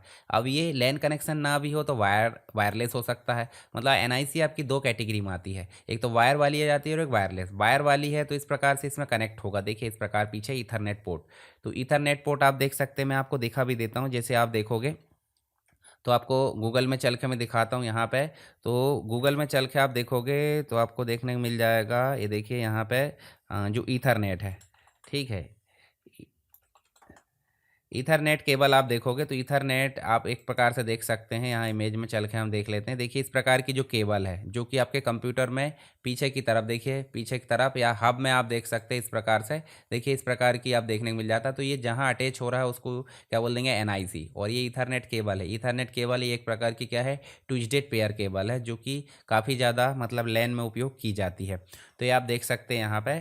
तो मुख्य रूप से अगर देखें तो एनआईसी बोले तो नेटवर्क इंटरफेस कार्ड, जो फिजिकल एड्रेस होता है ना, वो आप देख सकते हैं। फिजिकल एड्रेस को मैक एड्रेस बोल देते हैं, ठीक है। मीडिया एक्सेस कंट्रोल जो भी है, आगे हम देखेंगे इसके बारे में। तो जितना भी लैन होता है वो सब एनआईसी से कनेक्ट होता है। एनआईसी का पूरा नाम नेटवर्क इंटरफेस कार्ड है। यह एक हार्डवेयर डिवाइस है जो कि कंप्यूटर को नेटवर्क से जोड़ने का काम कर लेती है, और बिना एनआईसी के कोई भी कंप्यूटर कनेक्ट नहीं होगा, ये भी ध्यान रखना है। तो इसे नेटवर्क अडाप्टर भी कहा जाता है। और मुख्य काम क्या है भाई, कंप्यूटर को लैन या इंटरनेट से जोड़ना इसका मुख्य काम है। डेटा को सिग्नल मतलब डिजिटल सिग्नल से नेटवर्क सिग्नल में बदलता है। उसके बाद नेटवर्क से आने वाले जो सिग्नल है उसको कंप्यूटर के लिए समझने योग्य बनाता है। मैक एड्रेस इसमें होता है जिसे फिजिकल एड्रेस बोल देते हैं, मीडिया एक्सेस कंट्रोल एड्रेस, जो कि एनआईसी पर लिखा होता है, 48 बिट का होता है। यूनिक एड्रेस होता है। हर एक मतलब एक प्रकार से नेटवर्किंग डिवाइस, आपके मोबाइल में ब्लूटूथ देखना, ब्लूटूथ का भी एक एनआईसी होगा, सॉरी मैक एड्रेस होगा। क्या होगा, मैक। आपके पास वाईफाई है तो वाईफाई का भी एक क्या होगा, मैक एड्रेस होगा। मतलब एक फिजिकल एड्रेस होता है डिवाइस का, इसे बोल देते हैं मीडिया एक्सेस कंट्रोल एड्रेस, बोले तो मैक एड्रेस। और यह फिजिकल एड्रेस या हार्डवेयर एड्रेस भी इसे कह सकते हैं। मैन्युफैक्चरर द्वारा इसको निर्धारित किया जाता है। जब भी कोई डिवाइस बनाई जाती है तो उसमें जो एड्रेस होता है वो मैन्युफैक्चरर द्वारा या निर्माता के द्वारा इसको बनाया जाता है। हेक्साडेसिमल फॉर्मेट में लिखा होता है, जैसे आप देखोगे तो आपको यहाँ देखने को मिल जाता है। जैसे देखिए इस प्रकार से आप देख सकते हैं, ठीक है, इस प्रकार आप देख सकते हैं इसमें। और ये जो है आपका मुख्य रूप से, जैसे 1 है, 2 3 4 5 6, मतलब 8 छिंग 48, 8 बिट का आप देखोगे, मतलब 6 बाइट आप देखोगे तो 48 बिट का ये मैक एड्रेस आपको देखने को मिल जाता है, याद रखना। उसके बाद आप देखोगे मैक एड्रेस हेक्साडेसिमल में लिखा होता है। मैक एड्रेस यूनिक होता है हर डिवाइस के लिए। मैक एड्रेस फिजिकल एड्रेस होता है एक तरीके से। तो एनआईसी के कुछ प्रकार हैं, जैसे मैंने बताया था वायर्ड एनआईसी, बोले तो वायर वाली एनआईसी, जिसमें RJ45 जो केबल है वो ईथरनेट केबल यहाँ पे अटैच होता है और उससे नेटवर्क कनेक्ट होता है, चाहे वो इंटरनेट, चाहे वो आपका एक प्रकार से लोकल एरिया नेटवर्क हो सकता है। फिर उसके बाद आपका वायरलेस एनआईसी, मतलब वाईफाई के माध्यम से कनेक्ट होता है। मतलब इसमें RJ45 की ज़रूरत नहीं पड़ती है। तो हर कंप्यूटर का जो है, हर कंप्यूटर में अलग अलग मैक एड्रेस हो जाता है। डेटा लिंक लेयर, बोले तो OSI मॉडल की जो लेयर है उसके अंतर्गत ही काम कर लेता है जो मैक एड्रेस है। लैन कम्युनिकेशन में काफ़ी महत्वपूर्ण भूमिका निभाता है। तो कंप्यूटर नेटवर्क को जोड़ने वाला जो डिवाइस है वो एनआईसी है। 48 बिट का क्या होता है भाई, मैक एड्रेस। हार्डवेयर का एड्रेस को मैक एड्रेस बोला जाता है। मैन्युफैक्चरर द्वारा क्या रखा जाता है, मैक एड्रेस रखा जाता है। और एनआईसी किस लेयर में काम कर लेता है, डेटा लिंक लेयर में काम कर लेता है OSI की। तो ये सब आपको इंपॉर्टेंट फैक्ट याद होने चाहिए। चलिए आगे देखें तो आपको देखने को मिल जाता है नेटवर्किंग डिवाइस में हब और स्विच। हब का मतलब क्या हो जाता है, स्विच का मतलब आगे हम देखने वाले एक एक करके हमने पहले भी देखे थे। फिर एक और हो जाता है ब्रॉडकास्टिंग, एक हो जाता है यूनिकास्टिंग, एक हो जाता है कॉलिजन डोमेन। कॉलिजन मतलब टकराव। तो चलिए यहाँ पे हम सबसे पहले बात कर लेते हैं हब की। तो हब एक प्रकार की सेंट्रलाइज डिवाइस है जिससे क्या होते हैं, सारे कंप्यूटर नेटवर्क में जुड़े होते हैं। जैसे लोकल एरिया नेटवर्क बनाना है तो आपको किसकी ज़रूरत पड़ती है, हब की ज़रूरत पड़ती है। तो हब में आपको सारी डिवाइसेस देखिए यहाँ पे मिल जाती है। और हब का काम क्या हो जाता है कि जब एक कंप्यूटर कोई डाटा भेजता है तो यहाँ पे सभी कंप्यूटर को वो डाटा मिल जाएगा, ये भी ध्यान रखना है, ठीक है। इस प्रकार से मान लीजिए एक कंप्यूटर के द्वारा भेजा गया तो देखिए यहाँ सभी को मिल गया। तो इस टेक्नोलॉजी को बोल देते हैं, इस टेक्निक को ब्रॉडकास्टिंग बोल देते हैं। मतलब एक कंप्यूटर ने भेजा डाटा, सेंडर, और जितने भी है सब रिसीवर बन गए भाई, सबको मिल जाएगा। पर दूसरी चीज़ क्या होती है, स्विच। स्विच क्या होता है, स्विच किसी एक कंप्यूटर के द्वारा, ये भी एक प्रकार से नेटवर्किंग डिवाइस है जो कि सेंट्रलाइज डिवाइस में काम कर रही है। परंतु जिस कंप्यूटर के द्वारा भेजा गया डेटा और जिसको भेजा गया है सिर्फ वही प्राप्त करेगा, किसी दूसरे को नहीं मिलेगा। इसी को बोल देते हैं यूनिकास्टिंग। क्या बोल देते हैं, यूनिकास्टिंग। तो इसमें कॉलिजन कम होता है और इसमें कॉलिजन अधिक होता है, क्योंकि यहाँ टकराव की स्थिति हो रही ना। देखिए तो आगे चलते हैं, हम एक एक करके जान लेते हैं। देखिए यहाँ पे यूनिकास्ट बोले तो किसी एक को ही जाएगा। मल्टीकास्ट मतलब सेलेक्ट कर सकते हैं ग्रुप में से किस किस को देना। और ब्रॉडकास्ट मतलब सेलेक्ट करने की कोई आवश्यकता नहीं, एक जगह डाटा भेजो सबको मिल जाएगा। चलिए यहाँ पे देखिए सबसे पहले हब की बात कर लेते हैं। तो हब एक प्रकार की नेटवर्किंग डिवाइस है जो कई कंप्यूटरों को आपस में जोड़ने का काम कर लेती है और फिजिकल लेयर पर ये काम कर लेती है। यूएसआई मॉडल की जो पहली लेयर होती है फिजिकल लेयर, उसमें ये काम कर लेती है। और मैक एड्रेस किस पे काम करता है, ये डेटा लिंक लेयर पे काम कर लेता है।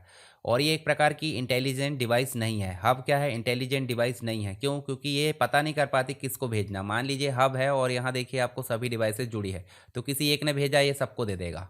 तो इंटेलिजेंट का काम कहाँ कर रही है, नहीं कर रही। तो इंटेलिजेंट डिवाइस नहीं है। और जब कोई कंप्यूटर डेटा भेजेगा तो हब उस डेटा को सभी पोर्ट में भेज देता है। अब जिसको प्राप्त करना कर लो, कोई दिक्कत नहीं। ब्रॉडकास्टिंग इसको बोला जाता है। सभी कंप्यूटर डेटा प्राप्त करते हैं, केवल सही एड्रेस वाला कंप्यूटर उसे स्वीकार कर लेगा, जैसे बस टोपोलॉजी में हमने देखा था।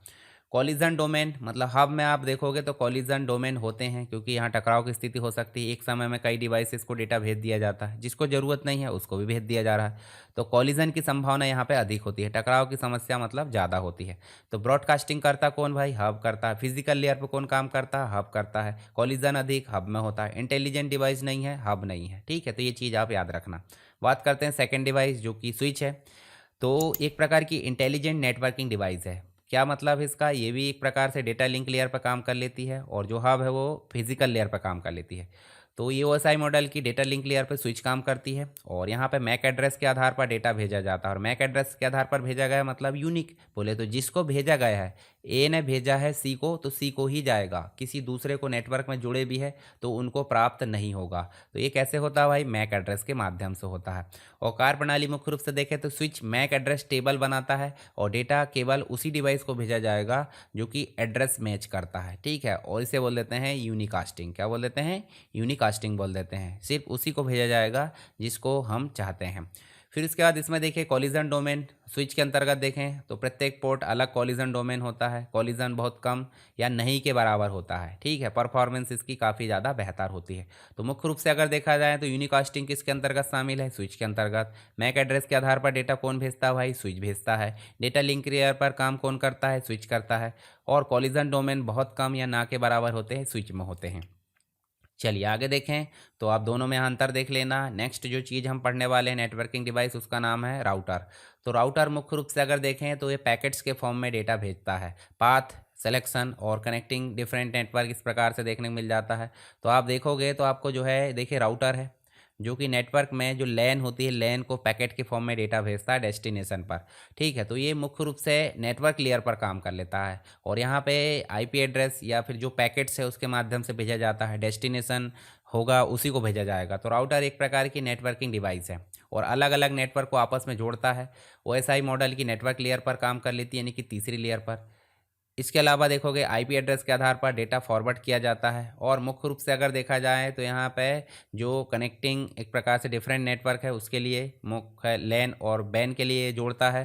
साथ ही होम नेटवर्क को इंटरनेट से जोड़ने का काम कर लेता है। दो अलग अलग लैन को आपस में जोड़ने का काम कर लेता है। उदाहरण के लिए घर का जो वाईफाई राउटर है वो आपके लैन को इंटरनेट से जोड़ देता है, तो इसलिए इसका उपयोग किया जाता है। और ये मुख्य रूप से काम कर लेता है पाथ सिलेक्शन पे। बोले तो राउटर डेटा पैकेट के लिए बेस्ट पाथ चुन लेता है और यह राउटिंग टेबल का उपयोग कर लेता है। ठीक है, देखिए जो स्विच था वो मैक एड्रेस टेबल उपयोग कर लेता है और जो आपका राउटर है वो क्या उपयोग करता है, राउटिंग डेटा पैकेट बोले तो यहाँ पे आपका राउटिंग टेबल का उपयोग कर लेता है। और शॉर्टेस्ट पाथ एल्गोरिदम का उपयोग किया जाता है, याद रखना ये। ठीक है, कौन करता है, आपका राउटर करता है। नेटवर्क ट्रैफिक के आधार पर यहाँ निर्णय लिया जाता है और मुख्य रूप से आईपी एड्रेस के आधार पर ये काम कर लेता है। यानी कि एक कंप्यूटर का एक यूनिक एड्रेस जब वो नेटवर्क से जुड़ता है तो उसके लिए एक एड्रेस होता है, उसे बोल देते हैं इंटरनेट प्रोटोकॉल एड्रेस। इसके आधार पर कौन काम कर लेता है, राउटर काम कर लेता है। मैक एड्रेस का उपयोग राउटर नहीं करेगा। राउटर एक प्रकार से एक प्रकार से फिजिकल एड्रेस है मैक एड्रेस। और लॉजिकल एड्रेस कौन सा भाई, आईपी एड्रेस। तो आईपी एड्रेस का कहाँ जो उपयोग है वो कौन करता है, वो करता है राउटर। तो राउटर जो है मुख्य रूप से लॉजिकल एड्रेस का काम कर लेता है। और लॉजिकल एड्रेस दो कैटेगरी में होंगे, आगे देखेंगे, आईपी वर्जन 4 और आईपी वर्जन 6। ठीक है, दोनों को सपोर्ट कर लेता है। राउटिंग टेबल की बात करें तो डेस्टिनेशन नेटवर्क की जानकारी इसमें होती है। नेक्स्ट होप एड्रेस की जानकारी भी होती है, स्टैटिक और डायनेमिक हो सकती है। चलिए नेक्स्ट देखें राउटर वर्सेस स्विच। तो एक प्रकार से राउटर जो है आपका किस में काम कर लेता है, नेटवर्क लेयर में, और स्विच आपका डेटा लिंक लेयर में काम कर लेता है। राउटर आपका आईपी एड्रेस पर वर्क कर लेता है जो कि आपका लॉजिकल होता है, और स्विच आपका मैक एड्रेस पर काम कर लेता है जो कि आपका फिजिकल एड्रेस होता है हर डिवाइस के लिए। इसके बाद राउटर की बात करें तो डिफरेंट नेटवर्क यहाँ पे देखने को मिल जाता है, डिफरेंट नेटवर्क जोड़ना, और स्विच आपका सेम नेटवर्क को जोड़ लेता है। पाथ सिलेक्शन राउटर करता है और स्विच आपका पाथ सिलेक्शन नहीं करता है। चलिए आगे देखें तो आपको देखने को मिल जाता है राउटर का कार्य क्या हो जाता है भाई, नेटवर्क लेयर पर काम कर लेता है और आईपी एड्रेस का उपयोग राउटर करता है। डिफरेंट नेटवर्क को जोड़ता है राउटर, बेस्ट पाथ राउटर चुन लेता है, राउटिंग टेबल राउटर करता है, ठीक है, इसका उपयोग। उसके बाद नेक्स्ट जो मिल जाता है आपको मॉडेम मिल जाता है। मॉडेम काफ़ी इंपॉर्टेंट है आपके लिए। आप जब मतलब इंटरनेट का उपयोग कर लेते हैं, अपने मोबाइल में करो या कहीं भी करो, उस समय आपको ज़रूरत पड़ती है किसकी, मॉडेम की। अब मॉडेम करता क्या है, तो मॉडेम की अगर बात करें तो जब आपका कंप्यूटर है, ये मान लीजिए ए है और ये इधर मान लीजिए बी है, तो दोनों ही आप देखोगे तो ये डाटा को भेजेगा कहाँ, यहाँ बी तक। तो ए के पास जो है, आप देखिए कंप्यूटर उपयोग कर रहा था भाई 0 1 होंगे, ठीक है, और 0 1 जब जाएंगे तो 0 1 प्राप्त भी करना, मतलब इसके पास भी 0 1 है, बोले तो डिजिटल सिग्नल है, ठीक है। तो जो डिजिटल सिग्नल है उसको हमको भेजना टेलीफोन लाइन से, इंटरनेट के माध्यम से, पर इंटरनेट के पास तो 0 1 नहीं है, इंटरनेट के पास है एनालॉग सिग्नल। क्या है, एनालॉग सिग्नल। जो एनालॉग सिग्नल है वो इसके माध्यम से ट्रांसमिट किए जाएंगे, पर प्राप्त करना है 0 1 में और भेजना भी 0 1 में। तो यहाँ पे जो डिजिटल लैंग्वेज है, डिजिटल लैंग्वेज को किस में बदलना पड़ेगा, एनालॉग में, और फिर उसके बाद एनालॉग सिग्नल को किस में बदलना पड़ेगा, डिजिटल सिग्नल में। तो इसी काम को करने का जो उपयोग होता है वो मॉडेम का होता है। उदाहरण के लिए देखें तो डिजिटल को एनालॉग में बदलेगा, एनालॉग को डिजिटल में बदलेगा, दोनों काम को करने के लिए यहाँ पे मॉडेम का उपयोग किया जाता है। मॉडेम मतलब मॉड्यूलेशन और डीमॉड्यूलेशन प्रोसेस बोल देते हैं, मतलब 0 1 को एनालॉग में बदलना मॉड्यूलेशन कहलाता है और एनालॉग को 0 1 में बदल देना क्या कहलाता है, डीमॉड्यूलेशन। तो दोनों टेक्नोलॉजी कौन होती है, दोनों टेक्नोलॉजी या दोनों टर्म यहाँ पे मॉडेम के लिए उपयोग की जाती है। देखिए मॉडेम का पूरा नाम है मॉड्यूलेटर एंड डीमॉड्यूलेटर। यह एक प्रकार की नेटवर्किंग डिवाइस है और यह कंप्यूटर को इंटरनेट सर्विस प्रोवाइडर से जोड़ता है, यानी कि आईएसपी से, जो कंपनी आपका जो है इंटरनेट प्रोवाइड करती है उससे जोड़ने का काम करता मॉडेम। और यह एनालॉग को डिजिटल सिग्नल के रूप बीच में ट्रांसफर करता है और डिजिटल को एनालॉग में ट्रांसमिट करता है। तो सिंपल बात करें मॉड्यूलेशन की, तो मॉड्यूलेशन मतलब क्या जाता है, डिजिटल को एनालॉग में बदलने की प्रक्रिया। और यह कब होता है, जब आपको कंप्यूटर से डेटा इंटरनेट के माध्यम से भेजना होता है। टेलीफोन लाइन में एनालॉग सिग्नल बहता है, तो मॉड्यूलेशन टेक्निक क्या करती है, एनालॉग को डिजिटल को एनालॉग में बदलती है। और बाद में डीमॉड्यूलेशन मतलब प्राप्तकर्ता के समय आप देखोगे तो इंटरनेट से डेटा प्राप्तकर्ता तक जाता है, तो उसमें एनालॉग से डिजिटल में जाता है, तो उसको बोल देते हैं डीमॉड्यूलेशन। और ये दोनों वर्किंग कौन करता है, ये दोनों वर्किंग करता मॉडेम, इसलिए बोला जाता है मॉडेम को मॉड्यूलेशन एंड डीमॉड्यूलेशन। तो कंप्यूटर एक प्रकार से डेटा डिजिटल में बनाता है एक प्रकार से, और यहाँ देखिए यहाँ पे मॉडेम उसे एनालॉग में बदलेगा और डेटा आईएसपी तक जाता है। वापस आने पर मॉडेम जो है उसे एनालॉग से फिर से डिजिटल में बदल देता है। मुख्य रूप से मॉडेम के कुछ प्रकार हो जाते हैं, जैसे इंटरनल मॉडेम हो जाता है, जैसे आपके मोबाइल में लैपटॉप में हो जाता है। एक्सटर्नल मॉडेम जो आपको देखने को मिल जाता है, जो अलग से राउटर के बाद में देखने को मिल जाता है। पहले डीएसएल मॉडेम भी हो जाता है, डिजिटल सब्सक्राइबर लाइन, फिर केबल मॉडेम हो जाता है, वायरलेस मॉडेम हो जाता है। ये सब मॉडेम के प्रकार है। इसके अलावा मॉडेम वर्सेस राउटर की अगर बात करें तो मॉडेम जो है सिग्नल को कन्वर्ट करता है, राउटर पाथ का सिलेक्शन करता है कि कहाँ डेटा भेजना है। प्रोसेस की बात करें मॉडेम में तो मॉड्यूलेशन और डीमॉड्यूलेशन है। राउटर आपका राउटिंग का काम कर लेता है। एड्रेस, मॉडेम का कोई एड्रेस नहीं होता, राउटर का आईपी एड्रेस हो जाता है। मॉडेम जो है आईएसपी से कनेक्ट करने का काम कर लेता है और राउटर डिफरेंट नेटवर्क को जोड़ने का काम कर लेता है। अब मुख्य रूप से देखें तो मॉडेम मतलब मॉड्यूलेटर एंड डीमॉड्यूलेटर। डिजिटल को एनालॉग और एनालॉग को डिजिटल कौन करेगा, तो डिजिटल को एनालॉग करेगा मॉड्यूलेशन और एनालॉग को डिजिटल करेगा मॉड्यूलेशन, डीमॉड्यूलेशन। और इंटरनेट से जोड़ने वाला जो डिवाइस हो जाता है वो कहलाता मॉडेम। टेलीफोन लाइन में कौन से सिग्नल होते हैं, इसमें होते हैं एनालॉग सिग्नल। ठीक है, सब चीज़ें आप याद रखिए। उसके बाद नेक्स्ट आप देख सकते हैं रिपीटर, ब्रिज एंड गेटवे। तो ये दोनों तीनों चीज़ें हम देखेंगे। सबसे पहले बात करेंगे रिपीटर की। रिपीटर को आम भाषा में एम्पलीफायर भी बोला जाता है। क्या बोला जाता है, एम्पलीफायर बोला जाता है।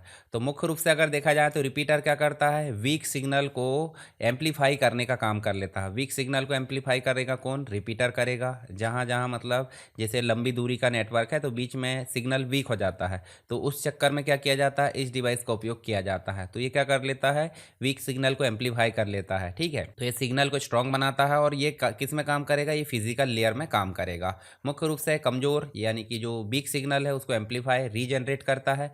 नेटवर्क की दूरी होती है यानी डिस्टेंस को बढ़ाने का काम मुख्य रूप से कर लेता है।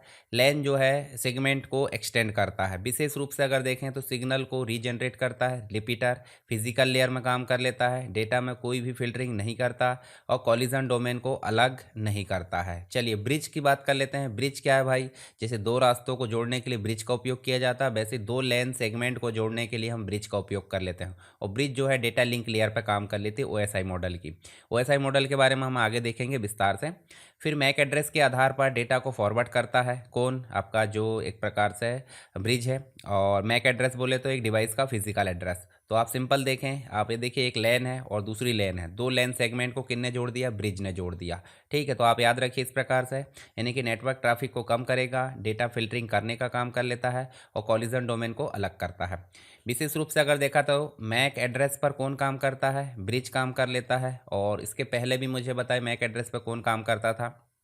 वो करता था आपका स्विच काम करता था। ठीक है, और राउटर किस पे काम करता है? राउटर काम करता है आपका आईपी एड्रेस पे। मैक एड्रेस आपका फिजिकल एड्रेस हो जाता है और जो आपका आईपी एड्रेस वो आपका लॉजिकल हो जाता है। डेटा लिंक लेयर पे ये काम कर लेता है, दो लेन सेगमेंट को जोड़ देता है और कॉलिजन डोमेन को डिवाइड कर देता है। फिर बात कर लेते हैं गेटवे की। तो गेटवे मतलब मुख्य रूप से अगर देखा जाए तो गेटवे दो अलग अलग नेटवर्क को आपस में जोड़ता है। डिफरेंट टाइप के जो प्रोटोकॉल वाले नेटवर्क है उनको कनेक्ट करने के लिए उपयोग किया जाता है। मान लीजिए आपका प्राइवेट नेटवर्क है, घर मतलब लैन है जो भी है, उस लैन को अगर इंटरनेट से जोड़ना है तो मुख्य रूप से गेटवे की ज़रूरत पड़ जाती है। मतलब ओएसआई मॉडल की सभी लेयर तक ये जो है कार्य कर सकता है। कौन? गेटवे। तो मुख्य काम इसका हो जाता है प्रोटोकॉल को कन्वर्ट करना, डिफरेंट नेटवर्क आर्किटेक्चर को आपस में जोड़ना, नेटवर्क कम्युनिकेशन संभव बनाना। सिंपल अगर देखा जाए तो प्रोटोकॉल को कन्वर्ट कौन करता है? गेटवे। डिफरेंट नेटवर्क को कौन जोड़ता है? गेटवे। हाईएस्ट लेवल डिवाइस माना जाता है किसको? गेटवे को। ओएसआई मॉडल की सभी लेयर पर कौन काम करता है? गेटवे करता है। तो ये आप ध्यान में रखिए। सभी का अंतर देख लीजिए। देखिए रिपीटर है, रिपीटर आपका फिजिकल लेयर पर काम कर लेता है, ब्रिज आपका डेटा लिंक लेयर पर काम कर लेता है, गेटवे सभी लेयर पर काम कर लेता है। और रिपीटर जो है रीजनरेट करता है सिग्नल को, ब्रिज आपका फिल्टर और कनेक्ट करता है लेन को, और गेटवे आपका प्रोटोकॉल को कन्वर्ट कर लेता है। फिर उसके बाद देखें रिपीटर, तो ये एक प्रकार से एड्रेस नहीं होता, ब्रिज में मैक एड्रेस होता है।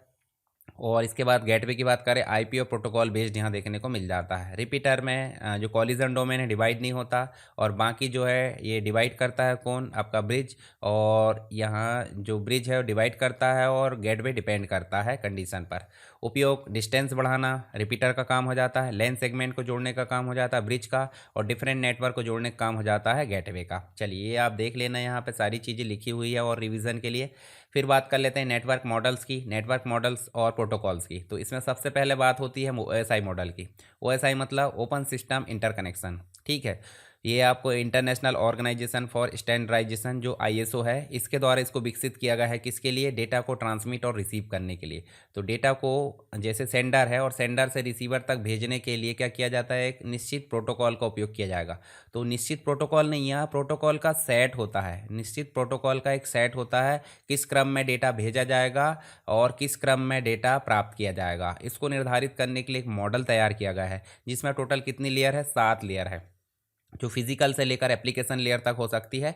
तो इसको बनाया किसने है? आईएसओ ने। आईएसओ ने बनाया एक स्टैंडर्ड डेटा ट्रांसमिट करने के लिए। तो आईएसओ के द्वारा विकसित किया गया जो मॉडल है ओएसआई है, इसमें टोटल 7 लेयर होती है। नेटवर्क कम्युनिकेशन का एक स्टैंडर्ड मॉडल माना जाता है, और मुख्य रूप से डेटा ट्रांसमिशन जो है टॉप से बॉटम, मतलब सेंडर की तरफ, और रिसीवर की तरफ बॉटम टू टॉप। तो अगर मान लीजिए यहाँ सेंडर है, तो सेंडर क्या करेगा? डेटा को ट्रांसमिट करेगा, डेटा जाएगा धीरे धीरे इस प्रकार। और लास्ट जो लेयर है इसकी वो कौन सी है? Physical layer. फिजिकल लेयर से सामने जाएगा और फिर रिसीवर के पॉइंट पे जाकर जो है इस प्रकार से रिसीव हो जाएगा।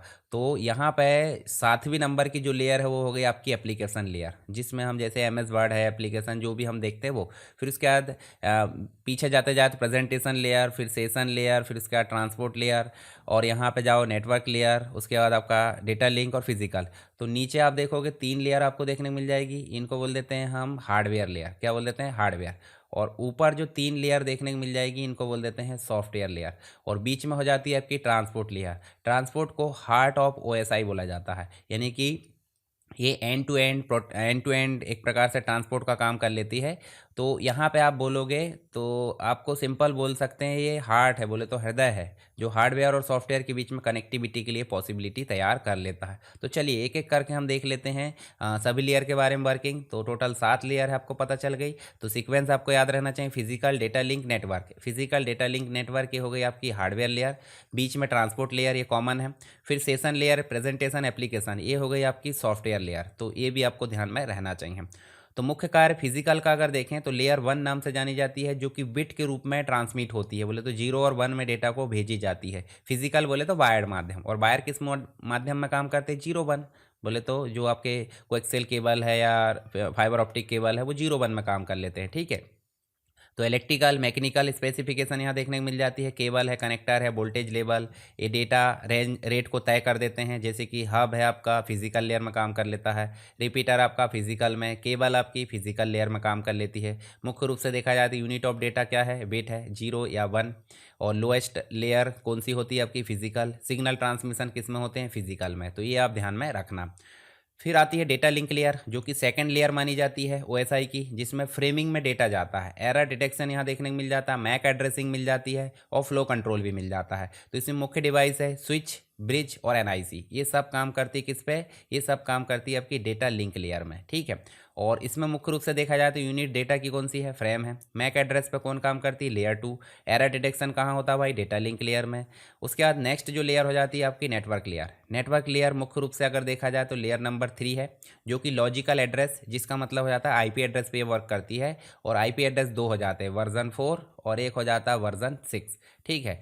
तो आईपी एड्रेस वर्जन 4 और वर्जन 6 पे ये काम कर लेती है। राउटिंग यहाँ पे ध्यान रखा जाता है, पाथ सिलेक्शन देखा जाता है। तो इसकी मुख्य डिवाइस है राउटर, ठीक है। आईपी एड्रेस पे कौन काम करती है भाई, राउटर काम करती है। तो यूनिट डेटा की यूनिट क्या है, इसमें यूनिट है पैकेट के रूप में डेटा भेजा जाता है। देखिए पहली लेयर में बिट के रूप में भेजा जाता था, दूसरी लेयर में फ्रेम के रूप में, तीसरी लेयर में पैकेट के रूप में भेजा जा रहा है। और आईपी एड्रेस बोले तो नेटवर्क लेयर में काम कर लेता है। बेस्ट पाथ सिलेक्शन बोले तो नेटवर्क लेयर में देखने को मिल जाता है। फिर आती है चौथे नंबर पर लेयर 4, बोले तो एंड टू एंड कम्युनिकेशन यहाँ देखने को मिल जाता है। हार्डवेयर और सॉफ्टवेयर लेयर को आपस में जोड़ने का काम करती है ट्रांसपोर्ट लेयर। और यहाँ पे पोर्ट एड्रेसिंग मिल जाती है, एरर कंट्रोल मिल जाता है, फ्लो कंट्रोल मिल जाता है। इसके मुख्य प्रोटोकॉल ट्रांसमिशन कंट्रोल प्रोटोकॉल और यूजर डेटाग्राम प्रोटोकॉल, बोले तो टीसीपी और यूडीपी। मुख्य रूप से इसकी यूनिट अगर देखा जाए तो सेगमेंट होते हैं यहाँ पे, कौन से में, ट्रांसपोर्ट में, ध्यान रखना सेगमेंट होते हैं। और रिलायबल कम्युनिकेशन की बात करें तो टीसीपी यहाँ मिल जाता है। पोर्ट नंबर की बात करें तो ट्रांसपोर्ट लेयर यहाँ देख सकते हैं। उसके बाद नेक्स्ट आती है 5वें नंबर पर सेशन लेयर। तो सेशन लेयर करती क्या है, सेशन लेयर का मतलब हो जाता है सेशन को इस्टेब्लिश करना, सेशन को मेंटेनेंस करना, सेशन को टर्मिनेट करना, ये सारे काम हो जाते हैं किसके, सेशन लेयर, 5वीं लेयर के। और सेशन कंट्रोल मुख्य रूप से 5वीं लेयर करती है। डायलॉग मैनेजमेंट की बात करें तो ये भी सेशन लेयर ही करती है। फिर आती है 6वें नंबर पे जो कि प्रेजेंटेशन लेयर है, और इसका मुख्य काम हो जाता है एनक्रिप्शन, बोले तो डेटा को कोडिंग में बदलना सेंडर की तरफ से, और डिकोडिंग में बदलना बोले तो डिक्रिप्शन रिसीवर पॉइंट पे। डेटा को कंप्रेस करने का काम, बोले तो अव्यवस्थित डेटा को व्यवस्थित करके एक बंडल बनाना, कंप्रेस करना, डेटा को फॉर्मेट में कन्वर्ट करना, मतलब डेटा फॉर्मेट का कन्वर्जन भी इसमें देखने को मिल जाता है। किसमें आपको देखने को मिल जाएगा, ये प्रेजेंटेशन लेयर 6वें नंबर की लेयर। तो इसमें मुख्य रूप से एनक्रिप्शन कौन करता है भाई, presentation layer. Compression presentation layer. Syntax का कन्वर्जन ये भी आपका 6 बोले तो प्रेजेंटेशन लेयर। चलिए अब बात कर लेते हैं एप्लीकेशन लेयर, जो कि 7वें नंबर पर लेयर है, सबसे लास्ट नंबर पर। तो यहाँ मुख्य रूप से यूज़र इंटरफेस हो जाता है, जो नेटवर्क के अंतर्गत देखने को मिल जाता है। ईमेल सर्विसेज है, फाइल ट्रांसफ़र है, ये सारी चीज़ें, वेब ब्राउजिंग जो हम करते हैं इंटरनेट के माध्यम से, ये सब एप्लीकेशन में आ जाते हैं। तो इसमें मुख्य प्रोटोकॉल बात करें तो HTTP हो जाता है, हाइपर टेक्स्ट ट्रांसफ़र प्रोटोकॉल, जो कि वेब पेज को ट्रांसफ़र करता है एक कंप्यूटर से दूसरे कंप्यूटर में नेटवर्क में। फाइल को डाउनलोड और अपलोड करता है, मेल को भेजने का काम कर लेता है। ये सब आ जाते हैं आपके किसके अंतर्गत, ये सब आ जाते हैं एप्लीकेशन लेयर के अंतर्गत 7वीं लेयर में। तो सबसे हाईएस्ट लेयर किसे बोला जाता है भाई, एप्लीकेशन लेयर को। डायरेक्ट यूज़र इंटरेक्शन किस में होता है, एप्लीकेशन लेयर में। वेब ब्राउज़र वर्क कहाँ करता है, एप्लीकेशन लेयर में। तो ये आपको ध्यान में रखना है, ये डायरेक्ट क्वेश्चन बनते हैं इस प्रकार के, ठीक है। तो आप जो है सभी लेयर को देख लीजिए। एप्लीकेशन लेयर पे किस पे काम करेगा, डेटा पर। ठीक है। प्रेजेंटेशन लेयर डेटा पर, और जो आपका सेशन लेयर है डेटा पर, मतलब 3 जो है आपके डेटा पर काम कर रहा है। और ट्रांसपोर्ट लेयर सेगमेंट पे काम कर लेता है, नेटवर्क आपका पैकेट पे काम कर लेता है, डेटा लिंक लेयर आपका फ्रेम पे काम करता है, और जो फिजिकल है वो बिट पर काम कर लेता है। तो ये आपको ध्यान में रखना है। तो देखिए यहाँ पे रिवीजन का पॉइंट ऑफ व्यू से देखें तो यूज़र की सर्विसेज कहाँ जाती है एप्लीकेशन में, जैसे HTTP FTP। प्रेजेंटेशन बोले तो एनक्रिप्शन, डिक्रिप्शन, कंप्रेशन, ये सारी चीज़ें SSL मतलब जो है सिक्योर सॉकेट लेयर या TLS हो जाता है। सेशन लेयर की बात करें तो सेशन कंट्रोल यहाँ हो जाता है, डायलॉग कंट्रोल जिसे हम बोल देते हैं। उसके बाद ट्रांसपोर्ट लेयर, पोर्ट और रिलायबिलिटी यहाँ हो जाती है TCP और EDP प्रोटोकॉल के माध्यम से। नेटवर्क IP राउटिंग यहाँ राउटर के द्वारा। डेटा लिंक लेयर मैक और फ्रेमिंग यहाँ पे स्विच के द्वारा, और फिजिकल लेयर में सिग्नल ट्रांसमिशन हब के द्वारा हो जाता है। चलिए अब बात कर लेते हैं यहाँ पे मुख्य रूप से फिजिकल लेयर, ऐसे याद रख लेना आप, PDN TSPA, इस प्रकार से आप देखोगे तो आप ऐसे याद रख लेना, ठीक है। चलिए आगे देखें। नेक्स्ट आप देखने को मिल जाता है दूसरा जो मॉडल है जिसका नाम है TCP/IP मॉडल। ये इसमें टोटल मिलाकर 4 लेयर होती है जो मुख्य रूप से डेटा ट्रांसमिशन में हेल्प करती है। तो TCP/IP का पूरा नाम क्या है भाई, ट्रांसमिशन कंट्रोल प्रोटोकॉल, और IP मतलब इंटरनेट प्रोटोकॉल। एक प्रकार का प्रैक्टिकल मॉडल है इंटरनेट के अंतर्गत। इसे विकसित किया था United state department of defence द्वारा। इंटरनेट इसी मॉडल पर कार्य करता है, और इसमें कुल 4 लेयर होती है। तो 4 लेयर की बात करें, top to bottom, application layer, और उसके बाद ट्रांसपोर्ट लेयर, इंटरनेट लेयर और नेटवर्क लेयर, ठीक है, नेटवर्क एक्सेस लेयर। तो सेंडर की तरफ से अगर भेजा जाता है कोई डेटा तो एप्लीकेशन लेयर से गुजरते हुए ट्रांसपोर्ट लेयर, फिर उसके बाद इंटरनेट लेयर, फिर नेटवर्क एक्सेस लेयर, फिर जाता कहाँ पे भाई, ये इंटरनेट में जाता है, और रिसीवर पॉइंट पे जाएगा तो फिर से उसी फॉर्म में डिक्रिप्ट होगा। बोले तो नेटवर्क एक्सेस लेयर से कहाँ जाएगा, फिर उसके बाद इंटरनेट लेयर, फिर जाएगा कहाँ पे, ट्रांसपोर्ट लेयर, फिर जाएगा एप्लीकेशन, और उसके बाद जाएगा रिसीवर पॉइंट पे। तो ये चीज़ हमको देखने को मिल जाती है कहाँ पे, TCP/IP मॉडल में।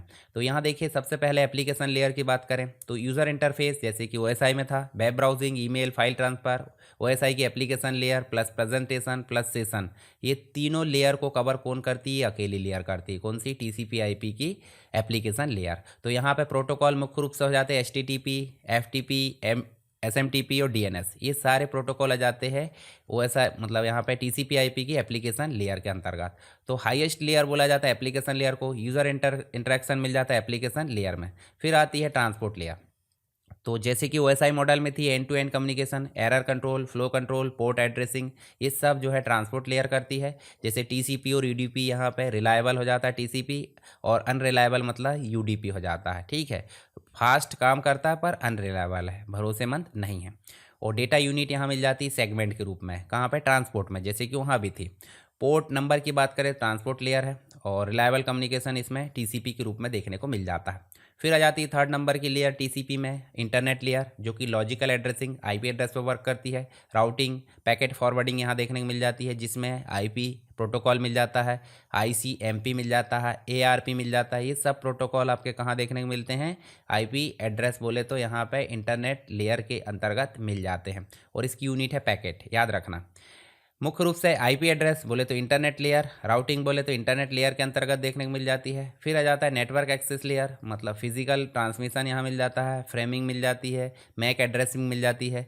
तो ये physical plus data link layer यहाँ देखने को मिल जाती है OSI की, ठीक है। और इसमें आप मुख्य रूप से देखो तो डेटा फ्रेम और बिट में देखने को मिल जाता है, ठीक है। 2 बिट मतलब 2 लेयर मिलाकर एक लेयर बना दी गई है TCP की। तो यहाँ मुख्य रूप से MAC address, network access layer, और लोएस्ट लेयर बोले तो नेटवर्क एक्सेस लेयर यहाँ देखने को मिल जाता है। कुछ इंपॉर्टेंट चीज़ जो 4 लेयर के मध्य आप देखोगे तो एप्लीकेशन लेयर ये 3 लेयर को कवर करती है। 3 लेयर हो गई यहाँ पे, ठीक है। और 3 और ये टोटल मिलाकर 4 बोले तो टोटल 7 हो गए। 3 लेयर एक अकेले ने कवर कर ली OSI के अंतर्गत। ट्रांसपोर्ट लेयर के अंतर्गत ट्रांसपोर्ट आ गई, इंटरनेट के अंतर्गत नेटवर्क आ गई, नेटवर्क एक्सेस के अंतर्गत आपकी 2 लेयर आ गई। तो टोटल मिलाकर कितनी लेयर हो गई, इधर 7 और इधर हो गई 4। ये 4 ही मिलकर यहाँ 7 का कवर कर रही है, ठीक है। तो चलिए ये आपको याद रख लेना, डेटा सेगमेंट, पैकेट और बिट और फ्रेम के मतलब। चलिए आगे देखें तो आप देखोगे नेक्स्ट आपको देखने को मिल जाता है कॉमन प्रोटोकॉल्स।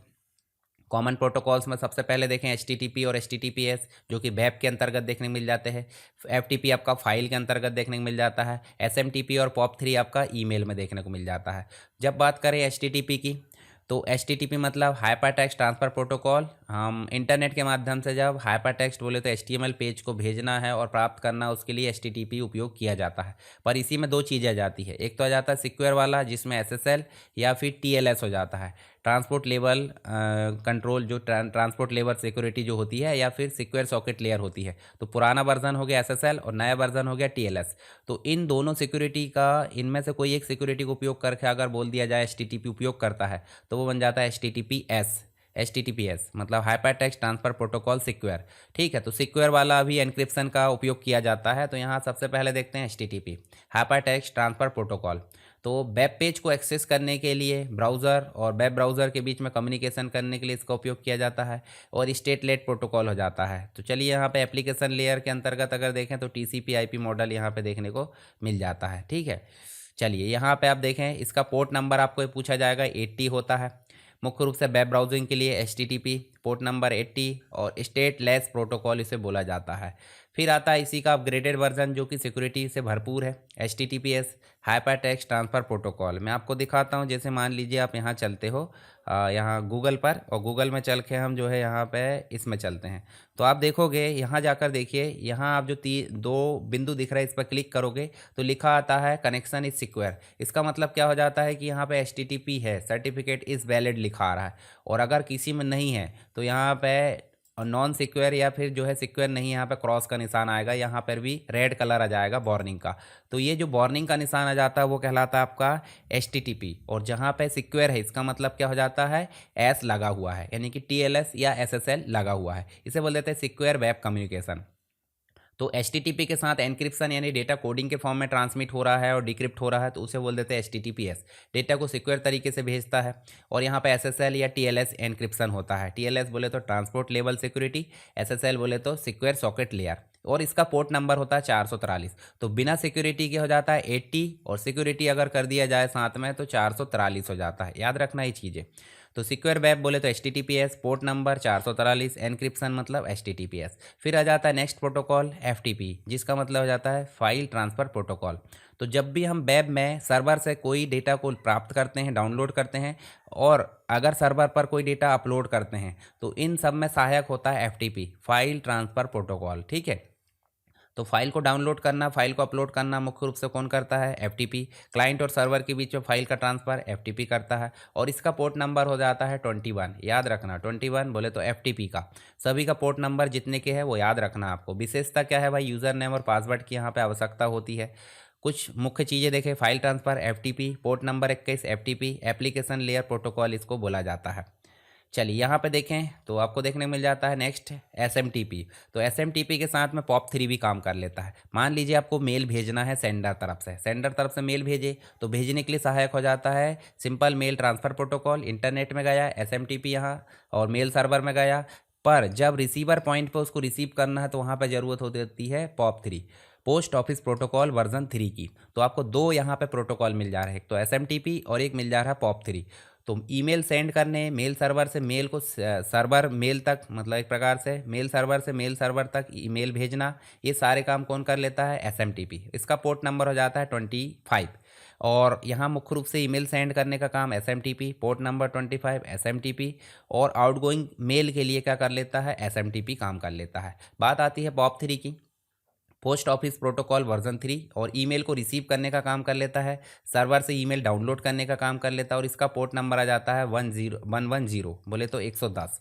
ठीक है, याद रखना। तो शुरू से देख लेते हैं। 80 किसका था, HTTP का। 443 किसका है भाई, ये है आपका मुख्य रूप से HTTPS का। उसके बाद आया FTP का, तो FTP का जो नंबर है वो 21 है, और उसके बाद SMTP का बात करें तो 25 है, और यहाँ पे POP3 की बात करें तो 110 है। ठीक है, तो याद रखना ईमेल रिसीव पोर्ट नंबर 110, और इनकमिंग मेल बोले तो POP3। ठीक है, चलिए यहाँ सभी के बीच में आप अंतर देख लेना। HTTP ये क्विक रिवीजन टेबल है, इसको मैं टेलीग्राम पर भी पोस्ट कर दूंगा, और नोट्स पूरी रहेगी तो आपको रिवीजन के लिए काम आ जाएगी। ठीक है, टेंशन नहीं लेना कोई भी चीज़ की। तो hyper text transfer protocol HTTP जिसमें वेब के लिए इसका उपयोग किया जाता है, 80 नंबर का इसका पोर्ट हो जाता है और सिक्योर नहीं होता है। HTTPS बोले तो hyper text transfer protocol secure web के लिए किया जाता है, 443 पोर्ट नंबर सिक्योरिटी रहती है। फिर उसके बाद आप देखिए इन पांचों में सिक्योरिटी सिर्फ है HTTPS में है, बाकी में सिक्योरिटी नहीं है, याद रखना। तो FTP file transfer protocol, SMTP simple mail transfer protocol, post office protocol POP3 version 3, तो फाइल ट्रांसफ़र के लिए, ईमेल सेंड के लिए, रिसीव मेल के लिए। पोर्ट नंबर भी आप देख लो 21 है, 25 110 जो हमने अभी देखे, सिक्योरिटी किसी में भी नहीं है। चलिए आगे देख लेते हैं हम। नेक्स्ट अगर देखोगे तो नेक्स्ट आपको देखने को क्या मिल जाता है, यहाँ पे इन सब के पोर्ट है जो कि रिवीजन के लिए यहाँ पे मैंने लिख दिया हूँ, आप ध्यान से इनको पढ़ लेना।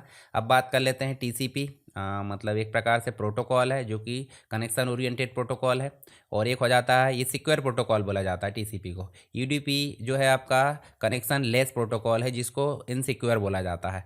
तो यहाँ पे TCP मतलब कनेक्शन ओरिएंटेड प्रोटोकॉल बोला जाता है, सेंडर से रिसीवर के बीच में कनेक्शन इस्टेब्लिश होता है, ठीक है। उसके बाद यहाँ पर रिलायबल कम्युनिकेशन होता है। तो यहाँ देखिए कनेक्शन ओरिएंटेड है, अगर कोई दिक्कत आती तो एरर यहाँ देखने को मिल जाता है। और UDP जो है कनेक्शन लेस है, मतलब not all data is present, do not resend, ठीक है। तो यहाँ पे आप देखोगे कनेक्शन ओरिएंटेड बोले तो हैंड चेक रिक्वायर्ड हो जाता है, रिलायबल डेटा लॉस नहीं होता है, एरर चेकिंग होती है। तो एरर आती है तो चेकिंग होती है कहाँ पे, TCP में, पर यहाँ पे कोई एरर नहीं होती है UDP में। ऑर्डर्ड डिलीवरी बोले तो डेटा सीक्वेंस मेंटेन हो जाता है। हैवी प्रोटोकॉल जिसमें स्लोअर देन UDP से स्लो हो जाता है, पर UDP फास्ट होता है पर सिक्योर नहीं होता। अच्छा, इसका पोर्ट नंबर अगर देखें तो TCP देखें, यहाँ पोर्ट नंबर तो हमने पहले भी देखे थे, यहाँ पे 80 443 और यहाँ पे 25 ये आपको देखने को मिल जाता है TCP के अंतर्गत। उसके बाद वेब ब्राउजिंग के लिए TCP काम करेगा, ईमेल के लिए SMTP, फाइल ट्रांसफ़र के लिए FTP। तो इन सब के जो आपको पोर्ट नंबर है वो याद रखना है, ठीक है। चलिए नेक्स्ट देखें, MCQ में आपको पूछा जाएगा भाई रिलायबल कौन है, TCP है। एरर चेकिंग कहाँ होती है, TCP में। ऑर्डर डिलीवरी कहाँ होती है भाई, TCP में। कनेक्शन ओरिएंटेड TCP, ठीक है। चलिए अब बात कर लेते हैं UDP की। यूज़र डेटाग्राम बोले तो कनेक्शन लेस प्रोटोकॉल बोला जाता है, कनेक्शन इस्टेब्लिश नहीं होता डेटा भेजने के लिए, फास्ट कम्युनिकेशन प्रदान करता है, रिलायबिलिटी इसमें कम होती है। मुख्य रूप से कनेक्शन लेस बोले तो no hand check, error checking नहीं होगी, अनरिलायबल यहाँ देखने को मिल जाएगा। और उसके बाद नो सीक्वेंस की गारंटी, लाइट वेट बोले तो फास्टर देन TCP। उसमें कॉमन प्रोटोकॉल 53 DNS के लिए, 6070 मतलब 67 और 68 DHCP और 69 बोले तो TFTP। ये सारे प्रोटोकॉल यहाँ पे उपयोग किए जाते हैं। स्ट्रीमिंग की बात करें वीडियो ऑडियो के लिए UDP उपयोग किया जाता है, ऑनलाइन गेमिंग के लिए UDP, DNS की क्यूरीज के लिए UDP उपयोग किया जाता है। चलिए इनको आप देख लेना, यहाँ पे दोनों में अंतर देख सकते हैं। यहाँ पे जो मैंने बताया अभी वही चीज़ें आपको देखने को मिल जाती है, आप इसको एक बार पढ़ लेना। चलिए आगे चलते हैं, हम यहाँ देखने को मिल जाता है आपको क्या, DHCP ऑटोमेटिक IP असाइनमेंट यहाँ देखने को मिल जाता है। DHCP क्लाइंट और DHCP सर्वर। तो ऑटोमेटिक आप देखोगे I need an IP address, तो यहाँ देखिए हेयर योर IP एड्रेस, इस प्रकार ऑटोमेटिक असाइन हो जाता है। तो इसका पूरा मतलब हो जाता है डायनेमिक होस्ट कॉन्फ़िगरेशन प्रोटोकॉल।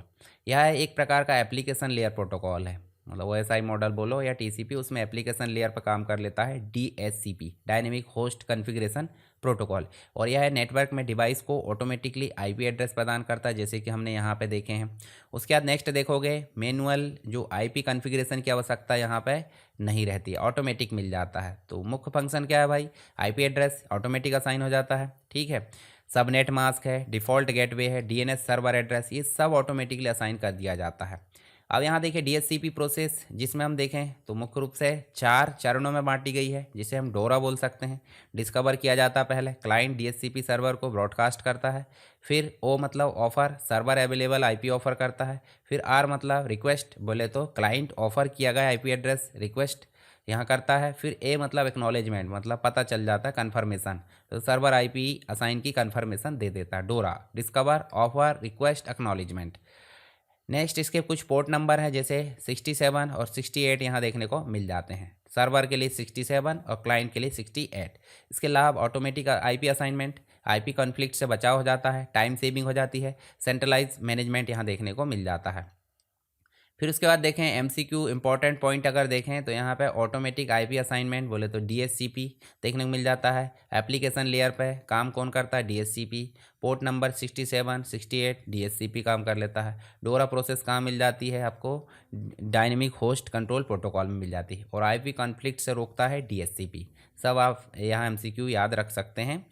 आगे देखें तो आपको देखने को मिल जाता है आईपी एड्रेसिंग। आईपी एड्रेसिंग मुख्य रूप से अगर देखें तो आपको देखने को मिल जाती है क्या, कि जिसमें आईपी एड्रेसिंग और सबनेटिंग देखने को मिल जाती है, जिसमें आईपी एड्रेस के दो वर्जन हैं। आईपी एड्रेस का वर्जन 4 और आईपी एड्रेस का वर्जन 6। तो यहाँ मुख्य रूप से देखा जाए आईपी एड्रेस का वर्जन 4 जो है पुराने टेक्नोलॉजी है जो अभी भी चल रही है, परंतु आगे जो भविष्य में टेक्नोलॉजी आएगी वो आईपी एड्रेस का वर्जन 6 आएगा। तो इसको डिप्लॉय किया गया था 1981 में और इसको 1998 मतलब सन 2000 मान सकते हैं, 20 साल बाद। तो ये 32 बिट पे काम कर लेती है और 128 बिट पे काम कर लेती है वर्जन 6। 4.3 बिलियन एड्रेसेस हो सकते हैं और यहाँ पे तो एड्रेस की कोई संख्या नहीं है, मतलब एक प्रकार से यहाँ जो आईपी एड्रेस 4 है, address must be reused and mask. और यहाँ every device can have a unique address. यहाँ अल्फा न्यूमेरिक डॉट देखिए इस प्रकार से आप देखोगे तो यहाँ पे न्यूमेरिक डॉट होते हैं, देखिए न्यूमेरिक 192.168.58 मतलब टोटल मिलाकर एक byte 2 byte 3 byte 4 byte, total मिलाकर 8 का कलेक्शन है तो 32 बिट हो जाता है, यानी 4 बाइट का कलेक्शन हो जाता है। और यहाँ देखिए डीएचसीपी मैनुअल कॉन्फ़िगरेशन मिल जाती है, पर यहाँ आप देखोगे अल्फ़ा न्यूमेरिक मिल जाता है, यानी कि हेक्साडेसिमल में 1 2 3 4 5 6 7 8। तो यहाँ पे आप देखोगे इतना सारा, मतलब एक प्रकार से देखें 128 बिट पे ये काम कर लेता है और ऑटो कॉन्फ़िगरेशन यहाँ देखने को मिल जाती है। तो ये काफ़ी एडवांस है। सबसे पहले बात कर लेते हैं आईपी वर्जन 4 की, जिसमें इंटरनेट प्रोटोकॉल वर्जन 4 मिल जाता है और यहाँ जो है सबसे अधिक उपयोग किया जाने वाला आईपी वर्जन है ये। 32 बिट एड्रेसिंग होती है, जिसमें आप देख भी सकते हैं 1 बाइट है, 2 बाइट है, 3 बाइट है, 4 बाइट और 1 बाइट जो हो जाती है 8 बिट की, तो 8 चौ 32 बोले तो 32 बिट पर ये काम कर लेता है। 4 ऑक्टेट होते हैं, 4 ऑक्टेट मतलब 1 2 3 4। प्रत्येक ऑक्टेट 8 बिट का होता है, वो हमने देख लिया। डेसिमल फॉर्मेट में लिखा जाता है दशमलव के साथ में, और प्रत्येक संख्या 0 से शुरू होती है 255 तक। उदाहरण के लिए आप ये देख सकते हैं। एड्रेस स्पेस बोले तो कुल 32 बिट एड्रेस होता है, लगभग 4.3 बिलियन एड्रेस होते हैं। लिमिटेड एड्रेस स्पेस यहाँ देखने को मिल जाता है। और कुछ मुख्य रूप से देखें तो जो हमने पढ़े, जैसे आईपी वर्जन 4 32 बिट सपोर्ट कर लेता है, 4 ऑक्टेट होते हैं दशमलव में, डेसिमल फॉर्मेट में होते हैं, और एड्रेस शॉर्टेज प्रॉब्लम हो जाती है कभी कभी, है ना। अब वर्जन 6 की बात कर लेते हैं, तो यहाँ पे आपको आईपी वर्जन 6 इसका नया वर्जन है, वर्जन 4 का एक नया वर्जन है। एड्रेस शॉर्टेज समस्या हल करने के लिए इसी को इजाद किया गया है। जैसे यहाँ देखोगे 128 बिट का कलेक्शन यहाँ मिल जाता है, तो 8 ग्रुप में लिखा जाता है। ग्रुप जो है 16 बिट का होता है एक, और 16 को गुणा करें 8 में तो हो जाता है क्या आपका 128। और हेक्साडेसिमल फॉर्मेट में होता है, कॉलन के साथ इसको अलग किया जाता है देखिए यहाँ, जबकि वर्जन 4 में डॉट के साथ अलग किया जाता था। तो यहाँ पे लगभग 340 अन डेसिमल जो है आपके डेसिलियन अनडेसिलियन एड्रेस हो जाते हैं, मतलब जो बिलियन वाला है, बिलियन की बड़ी यूनिट अनडेसिलियन। तो यहाँ एड्रेस हो जाते हैं। एक्सट्रीमली लार्ज एड्रेस स्पेस के लिए वर्जन 6 का इस्तेमाल किया जाता है। तो अभी भविष्य में इन्हीं का उपयोग किया जाएगा बड़े नेटवर्क के लिए। दोनों में आप अंतर देख सकते हैं यहाँ पे। इसके बाद नेक्स्ट आपको देखने को मिल जाता है आईपी एड्रेस वर्जन 4 की कुछ क्लासेस होती है, जैसे ABCDE। तो अलग अलग मास्क की होती है। जैसे मान लीजिए आईपी वर्जन 4 32 बिट एड्रेस होता है, 4 ऑक्टेट बोले तो 8 बिट का कनेक्शन, मतलब एक प्रकार से 8 बिट का कलेक्शन जो होता है वो आपका मुख्य रूप से 4 भागों में होता है। और अगर क्लासफुल रूप से देखा जाए तो 5 क्लासेस इसमें होती है, जो हम देख सकते हैं, class A, class B, class C, class D और क्लास E। तो यहाँ देखिए नेटवर्क आईडी यहाँ पे 1 बाइट में होती है, यहाँ 2 बाइट में, यहाँ 3 बाइट में, और यहाँ मल्टीकास्ट एड्रेस हो जाता है और रिजर्व हो जाता है। तो आप देख सकते हैं, देखिए यहाँ पे इस प्रकार का डायग्राम, थोड़ा सा इसको पढ़ लेते हैं। तो रेंज अगर देखें तो यहाँ देखिए 1000 से लेकर 126 तक देखने को मिल जाती है, मतलब फर्स्ट ऑक्टेट आप ऐसे याद रख सकते हैं 1 से 126 क्लास A, ठीक है। उसके बाद डिफ़ॉल्ट सबनेट मास्क की बात करें 255 हो जाता है। नेटवर्क होस्ट मतलब बिट यहाँ पे 8 और होस्ट बिट आपकी 24 हो जाती है, ठीक। जो हमने देखे तो शुरुआत वाली बिट 8 और यहाँ पे होस्ट बिट 24 हो जाती है। लार्ज नेटवर्क के लिए इसका इस्तेमाल किया जाता है। और ये लार्ज ऑर्गेनाइजेशन बोले तो क्लास A सबनेट मास्क कुछ इस प्रकार शुरू होता है, और फर्स्ट ऑक्टेट आपका 126। अब देखिए क्लास B तो 128 से शुरू होती है 191 तक, याद रखना। तो 128 से 191 तक कौन है, क्लास B है। डिफ़ॉल्ट सबनेट मास्क दूसरे में चला गया 255, और नेटवर्क होस्ट 16 का हो जाता है होस्ट और नेटवर्क। आधा आधा, ठीक है। मीडियम नेटवर्क के लिए इसका इस्तेमाल किया जाता है। उसके बाद क्लास सी की बात करें तो 192 से 223 पहुंच गया, देखिए इस प्रकार। और जो सबनेट मास्क है वो देखिए 255 255 तीसरे में पहुंच गया है, और यहाँ 24 हो गया। देखिए डिफ़ॉल्ट सबनेट मास्क पहले में 8 था, फिर 16 था, फिर 24 हो गया। फिर नेटवर्क होस्ट यहाँ पे देखिए नेटवर्क बिट आपकी 24 होती है, और आपकी होस्ट आपकी 8 होती है। स्मॉल नेटवर्क में काम आता है मुख्य रूप से। फिर डी की बात करें तो यहाँ देखिए 224 से 239 हो गया है, 239 पहुँच गया देखिए। तो यहाँ पे मल्टीकास्टिंग के लिए इसका उपयोग किया जाता है। इसमें सबनेट मास्क अवेलेबल नहीं है, एप्लीकेबल नहीं है। और multicast class D, no subnet mask यहाँ पे देखने को मिलता है। फिर लास्ट बचा क्लास ई। क्लास ई आपका 240 से लेकर 255 तक जो लास्ट होता है आप देख सकते हैं, और रिसर्च एक्सपेरिमेंटल पर्पस के लिए इसका उपयोग किया जाता है। यहाँ पे सबनेट मास्क नहीं होता मुख्य रूप से, अगर देखें जनरल यूज़ के लिए नहीं है ये। तो ये मुख्य रूप से आप देख सकते हैं डिफ़ॉल्ट सबनेट मास्क 3 में है, बाकी में 2 में एप्लीकेबल नहीं है। यहाँ पे आपका CIDR 8 बिट का था, फिर 16 हो गया, फिर 24 हो गया यहाँ पे NA। और ये लार्ज नेटवर्क के लिए, मीडियम के लिए दूसरा वाला, तीसरा वाला स्मॉल के लिए, मल्टीकास्ट एक्सपेरिमेंटल के लिए, ठीक है। आप रेंज भी याद रख सकते हैं 126 128 192, मतलब 1 से 126, यहाँ आप देख सकते हैं 126 128 191 192 से 223, ये 224 से आपको मिलेगा 239, 240 से मिलेगा 255। तो याद रख लेना इन चीज़ों को। चलिए अब बात कर लेते हैं मैक एड्रेस की, जो हमने पहले भी देखे थे। मैक एड्रेस एक प्रकार का फिजिकल एड्रेस है जो प्रत्येक डिवाइस को असाइन कर दिया जाता है मैन्युफैक्चर करते समय। जब भी डिवाइस बनाई दी जाती है, जो चिप है वगैरह जो भी है, तो उसमें मैक एड्रेस आईडी होती है। और मैक एड्रेस आईडी आपकी 48 बिट की होती है, ठीक है। 48 बिट हार्डवेयर एड्रेस रिप्रेजेंट करता है। तो मैक का पूरा नाम क्या है भाई? मैक एड्रेस बोले तो media access control address, physical address हो जाता है, या हार्डवेयर एड्रेस इसे बोल देते हैं। जैसे NIC है, नेटवर्क इंटरफेस कार्ड, उसका एक एड्रेस हो जाता है, वो जो यूनिक होता है, मैन्युफैक्चरर द्वारा इसको दिया जाता है, इसे बोल देते हैं मैक एड्रेस। इसकी लंबाई 32 बिट की होती है, यानी कि 6 बाइट में विभाजित होती है। 6 अट्ठे 48, यानी कि 8 बिट का एक हो जाता है, तो 8 छिंग 48 यहाँ पे देखने को मिल जाता है। लिखने का तरीका कहता होता है हेक्साडेसिमल फॉर्मेट में इसको लिखा जाता है। 12 हेक्साडेसिमल डिजिट होते हैं, कॉलन के साथ या हाइपन के साथ इसको अलग किया जाता है। जैसे आप यहाँ देख सकते हैं, देखिए इस प्रकार से कॉलन के साथ 1 2 3 4 5 6, बोले तो 6 है, और 8 बिट का एक हो जाता है, बोले कितना आ गया? 48 हो गया। और यहाँ पे आपको डैश के साथ भी देखने को मिल जाता है। चलिए आगे देखें तो आपको देखने को मिल जाता है क्या, यहाँ पे स्ट्रक्चर की बात करें तो स्ट्रक्चर 2 भागों में विभाजित है। एक हो जाता है OUI, बोले तो ऑर्गेनाइजेशनली यूनिक आइडेंटिफायर इसे बोला जाता है। तो यहाँ आप देखोगे एक भाग हो गया ये वाला 3 बाइट का, और 3 बाइट का हो गया आपका NIC। तो पहले 24 बिट, बोले तो 8 तिया 24 यहाँ देखने को मिल जाते हैं, मैन्युफैक्चरर की पहचान हो जाती है। ऑर्गेनाइजेशनली यूनिक आइडेंटिफायर, मतलब किसके द्वारा इसको बनाया गया है। दूसरी हो जाती है 24 बिट किसकी? यूनिक डिवाइस नंबर, डिवाइस का नंबर यूनिक ये वाला पहचाना जाता है। लास्ट की 3 बाइट, बोले तो 8 तिया 24। अब बात कर लेते हैं OSI लेयर के अंतर्गत ये कहाँ काम कर लेता है भाई? डेटा लिंक लेयर में, सेकंड नंबर के लेयर में। लैन कम्युनिकेशन में इसका उपयोग किया जाता है NIC का। उसके बाद आप देखोगे तो आपको मिलेगा मैक एड्रेस के प्रकार, जिसमें यूनिकास्ट मिल जाता है सिंगल डिवाइस के लिए, मल्टीकास्ट मिल जाता है मल्टीपल डिवाइस के लिए, और ब्रॉडकास्ट बोले तो ऑल डिवाइसेस के लिए मैक एड्रेस यहाँ पे काम कर लेता है। इंपॉर्टेंट फैक्ट बोले तो मैक एड्रेस की लंबाई 48 bit. Hardware address MAC address कहलाता है। हेक्साडेसिमल फॉर्मेट में मैक एड्रेस लिखा जाता है। डेटा लिंक लेयर पर काम कौन करता है? मैक एड्रेस करता है। 6 बाइट कहाँ देखने को मिल जाती है? मैक एड्रेस में मिल जाती है। चलिए मैन्युफैक्चरर असाइन करता है किसको? मैक एड्रेस को। उसके बाद नेक्स्ट हमको देखने को क्या मिल जाता है? DNS।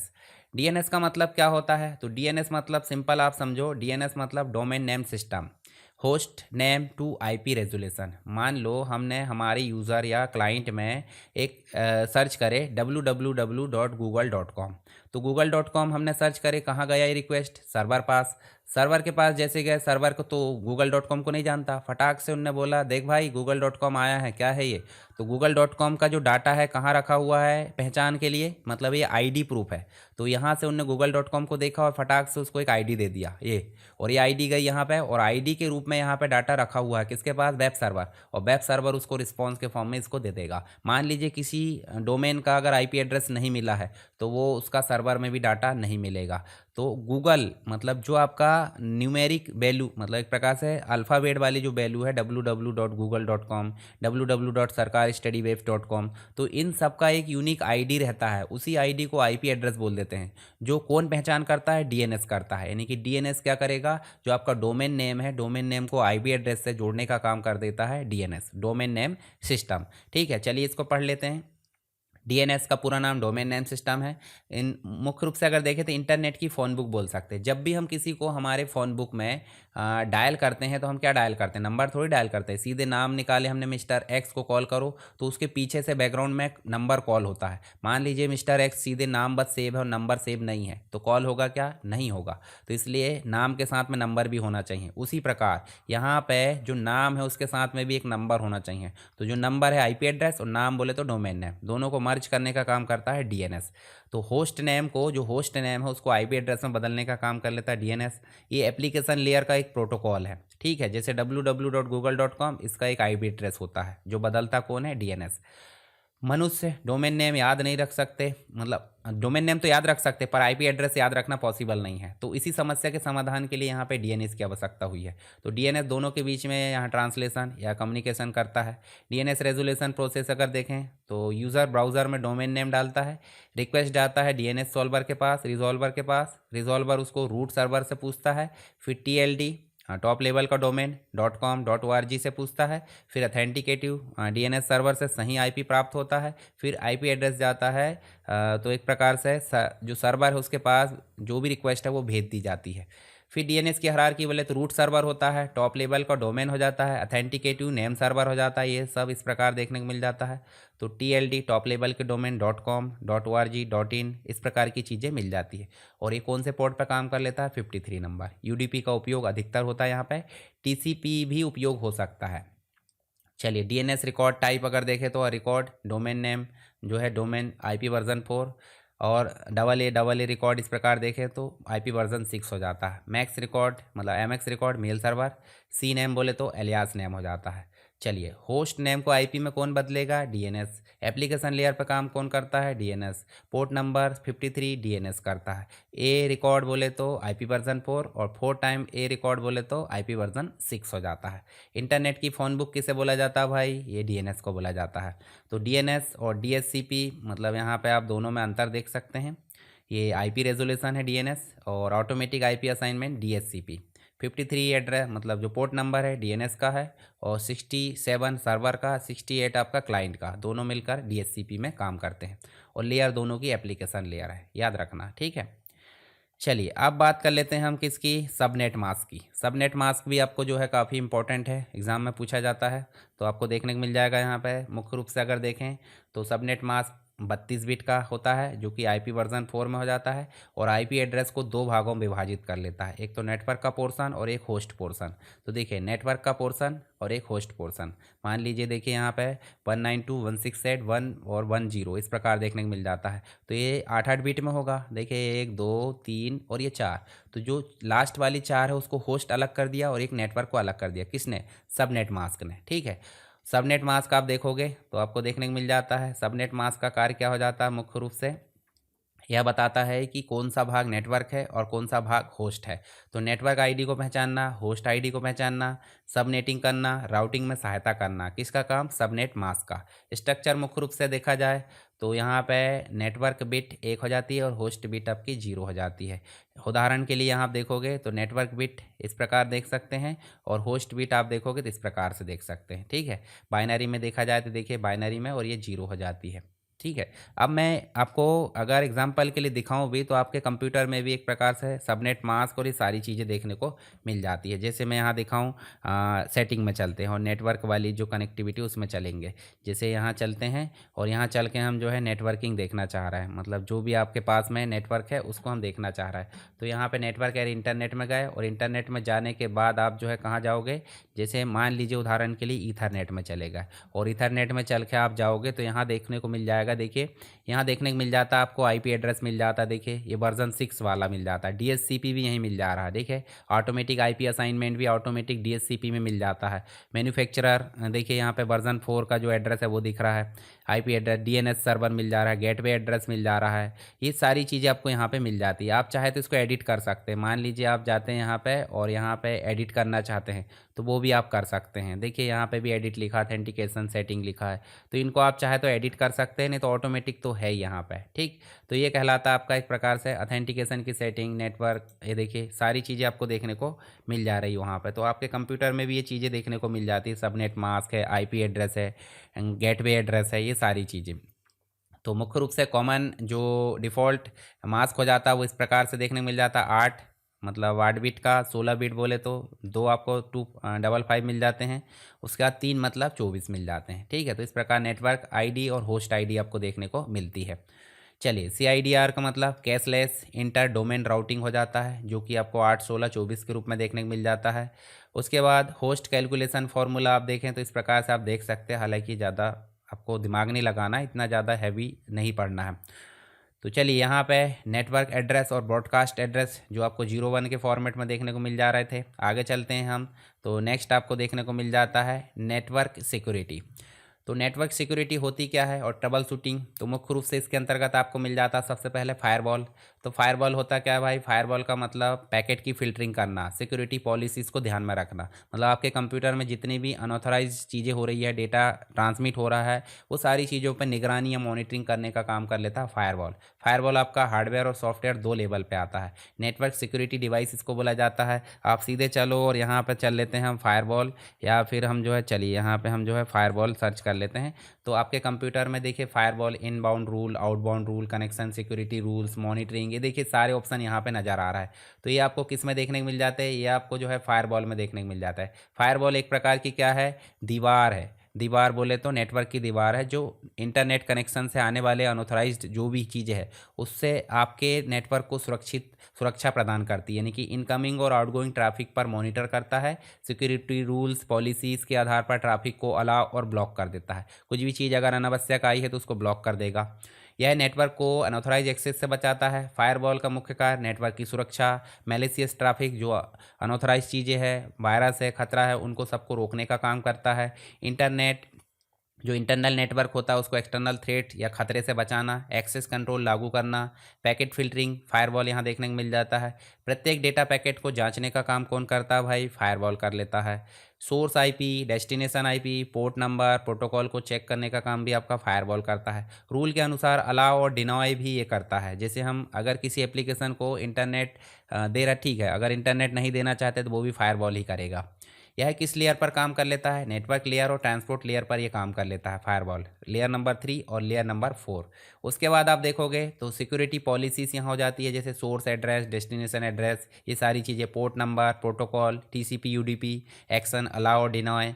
उसके बाद रूल पोर्ट नंबर 80 और पोर्ट नंबर 23 जो है इसके अंतर्गत यहाँ देखने को मिल जाते हैं। पोर्ट नंबर 80 बोले तो अलाउ और पोर्ट नंबर 23 बोले तो ब्लॉक करने का काम कर लेता है। फायरवॉल के प्रकार, पैकेट फिल्टरिंग फायरवॉल हो जाता है, स्टेटफुल फायरवॉल हो जाता है, प्रॉक्सी फायरवॉल हो जाता है, हार्डवेयर फायरवॉल, सॉफ्टवेयर फायरवॉल, ये चीज़ें मिल जाती है आपको फायरवॉल के अंतर्गत। हार्डवेयर वर्सेस सॉफ्टवेयर फायरवॉल बोले तो हार्डवेयर फायरवॉल बोले तो राउटर और डेडिकेटेड डिवाइसेस में मिल जाती है। सॉफ्टवेयर बोले तो इंडिविजुअल कंप्यूटर में हर एक में हो जाती है, जैसे सॉफ्टवेयर के रूप में अभी मैंने दिखाया था। सुरक्षा की बात करें तो पूरे नेटवर्क की सुरक्षा ही करती है, और जो आपका सॉफ्टवेयर फायरवॉल है वो आपका सिंगल नेटवर्क में करती है, single system. Hardware firewall enterprise firewall है, और सॉफ्टवेयर आपका विंडोज़ फायरवॉल है, जैसे अभी हमने देखे थे। एडवांटेजेस, अनऑथराइज एक्सेस को रोक देता है, मेलवेयर से सुरक्षा, नेटवर्क मॉनिटरिंग, पॉलिसी इन्फोर्समेंट। कुछ MCQs देखें तो ट्रैफिक मॉनिटर कौन करता है भाई? फायरवॉल। अलाउ और डिनाय रूल फायरवॉल करता है। पैकेट फिल्टरिंग लेयर 3 और 4 में फायरवॉल कर लेता है। सिक्योरिटी पॉलिसीज़ फायरवॉल लागू करता है। अनऑथराइज एक्सेस को रोकता है फायरवॉल। ठीक है, तो ये कुछ क्वेश्चन हैं जो हमने डिस्कस किए। अब हम बात कर लेते हैं साइबर सिक्योरिटी बेसिक्स की, जो नेटवर्क सुरक्षा से रिलेटेड काफ़ी इंपॉर्टेंट है। तो इसमें सबसे पहले आ जाते हैं वायरस। तो वायरस को सिंपल ना बोलकर कंप्यूटर वायरस बोल देते हैं, और वायरस को मैलिशियस सॉफ्टवेयर बोल देते हैं या प्रोग्राम बोल देते हैं। एक प्रकार का ऐसा प्रोग्राम जो किसी कंप्यूटर या कंप्यूटर में स्टोर डाटा को नुकसान पहुंचाने के लिए बनाया गया है, उसको हम बोल देते हैं वायरस। तो मतलब होस्ट फाइल प्रोग्राम से जुड़कर ये फैलता है। यूज़र एक्शन जैसे फाइल रन करा उससे सक्रिय हो जाते हैं वायरस। वॉर्म्स है, ट्रोजन हॉर्स है, ठीक है, मेलवेयर है, ये सब जो है इसी की कैटेगरी में आ जाते हैं। उसके बाद है सेल्फ रेप्लिकेशन, खुद से डुप्लीकेट करता है, सिस्टम फाइल को नुकसान पहुंचा देता है, डेटा डिलीट या करप्ट कर देता है, ठीक है। फैलने का तरीका क्या है भाई? इन्फेक्टेड यूएसबी यहाँ देखने को मिल जाती है, ईमेल अटैचमेंट से फैल जाता है, पायरेटेड सॉफ्टवेयर आप डाउनलोड करते हो उससे ये फैलता है। ये सारी चीज़ों से आपको बच के रहना है कभी भी। जैसे मान लीजिए आप जो है टीम वाला सॉफ्टवेयर खरीद सकते हैं अगर ज़्यादा ही, मतलब अगर आप पैसे का थोड़ा वो है, मतलब कमी है तो। नहीं तो आप क्या करिए, फ्री वाला या पायरेटेड उपयोग नहीं करना। पायरेटेड उपयोग करने से वायरस फैलने का खतरा है। आपका जितना फ़ायदा नहीं होगा उससे ज़्यादा आपका नुकसान हो जाएगा। होस्ट फाइल की आवश्यकता यहाँ पे होती है वायरस को। यूज़र एक्शन सक्रिय वायरस। मैलवेयर का प्रकार बोले तो वायरस है। फिर बात कर लेते हैं वॉर्म, बोले तो ये भी एक प्रकार का मालवेयर है जो भी क्या करता है, एक प्रकार से सेल्फ रेप्लिकेशन प्रोग्राम है, रेप्लिकेटिंग, बोले तो खुद से अपने आप को डुप्लीकेट कर लेता है। इसे होस्ट फाइल की आवश्यकता नहीं होती। नेटवर्क के माध्यम से फैलता है, ऑटोमेटिकली फैलता है और नेटवर्क ट्रैफिक को बढ़ा देता है, जिससे डेटा ट्रांसमिट होने में काफ़ी ज़्यादा प्रॉब्लम हो जाती है। तो मतलब सिंपल अगर बोला जाए तो होस्ट फाइल की आवश्यकता होती है वायरस को, पर नहीं होती किसको? वॉर्म को। नेटवर्क के माध्यम से कौन फैलता है भाई? वॉर्म। ऑटोमेटिक स्प्रेड या स्प्रेडिंग होती है, फैलता कौन? वॉर्म फैलता है। दोनों में आप अंतर देख लेना। बात कर लेते हैं एनक्रिप्शन की। तो मैंने पहले ही बताया, एनक्रिप्शन मतलब प्लेन टेक्स्ट को सिफर टेक्स्ट में बदलना, क्या कहलाता है? एनक्रिप्शन। ये क्रिप्टोग्राफी की टेक्निक है। मान लीजिए हम इंटरनेट में कोई चीज़ भेजना चाह रहे थे, हेलो को हेलो ना भेजकर कैसे भेज देंगे? कोडिंग में।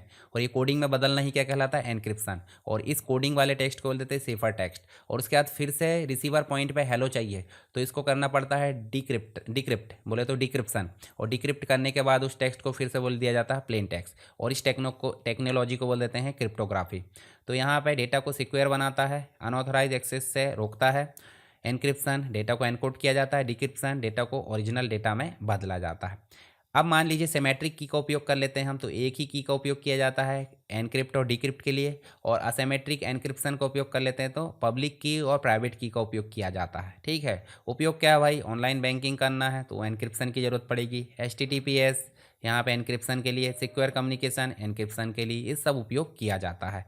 चलिए ये तो बात हो गई किसकी? सिक्योरिटी की। यहाँ पे नेक्स्ट अगर बात करें तो होती है ट्रबल शूटिंग। ट्रबल शूटिंग का मतलब मुख्य रूप से आप समझ जाओ कि जो भी आपके कंप्यूटर में कोई दिक्कत है उसको दूर करने का काम करता है ट्रबल शूटिंग। तो इसके लिए कुछ कमांड होती है, जैसे हम पिंग कमांड चलाते हैं। तो उदाहरण के लिए मैं यहाँ पे CMD में चलता हूँ और यहाँ पे मैं पिंग कमांड चलाता हूँ। तो देखिए पिंग कमांड चलाएं तो यहाँ पे ये पिंग कमांड क्या कर रही है, सारी चीज़ें आपके दिखा रही है, मतलब माइक्रोसॉफ्ट विंडोज़ के अंतर्गत जो भी चीज़ें है। तो पिंग मतलब पैकेट इंटरनेट ग्रोपर। तो यहाँ पे नेटवर्क कनेक्टिविटी चेक करता है, डेस्टिनेशन होस्ट रिचेबल है या नहीं है। राउंड ट्रिप टाइम बोले तो RTT बताता है।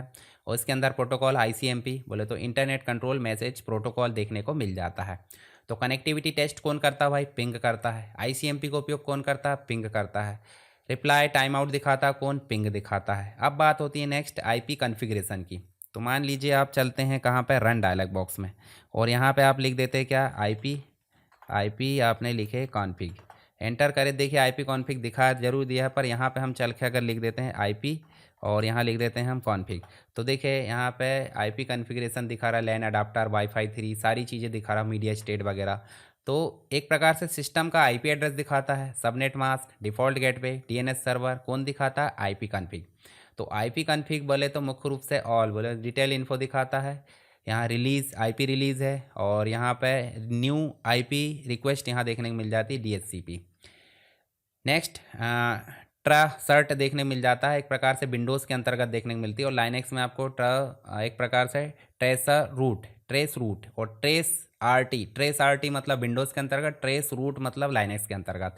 तो ये भी एक प्रकार का क्या है? सोर्स से डेस्टिनेशन तक का ये पाथ दिखाता है। जैसे मान लो ट्रेस RT हम कर देते हैं, जैसे यहाँ करें ट्रेस और RT, ऐसा करें। देखिए इस प्रकार से सोर्स से डेस्टिनेशन तक का कंप्लीट क्या दिखाता है? पाथ।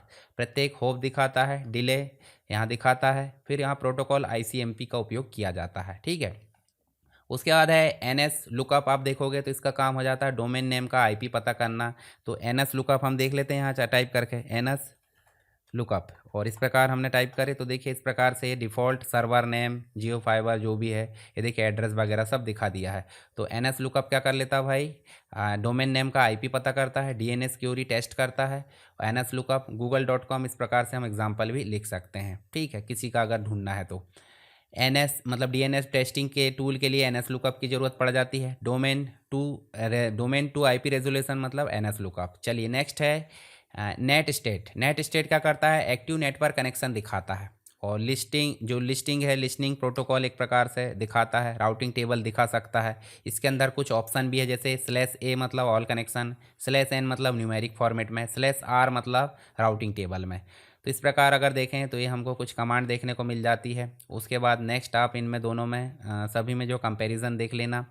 अब फाइनली बात आ जाती है, हमने जो पढ़े हैं पूरा उसको एक बार सरसरी नज़र से हम देख लेते हैं कि कौन सी चीज़ें क्या है, तो आपको दिमाग में फिर से एक ओवरव्यू आ जाएगा। तो हमने कंप्यूटर नेटवर्क देखे थे। कंप्यूटर नेटवर्क मतलब दो या दो से अधिक कंप्यूटर आपस में जुड़कर संसाधनों को शेयर करते हैं, जैसे ऑफिस का लैन है, वो कहलाता है कंप्यूटर नेटवर्क।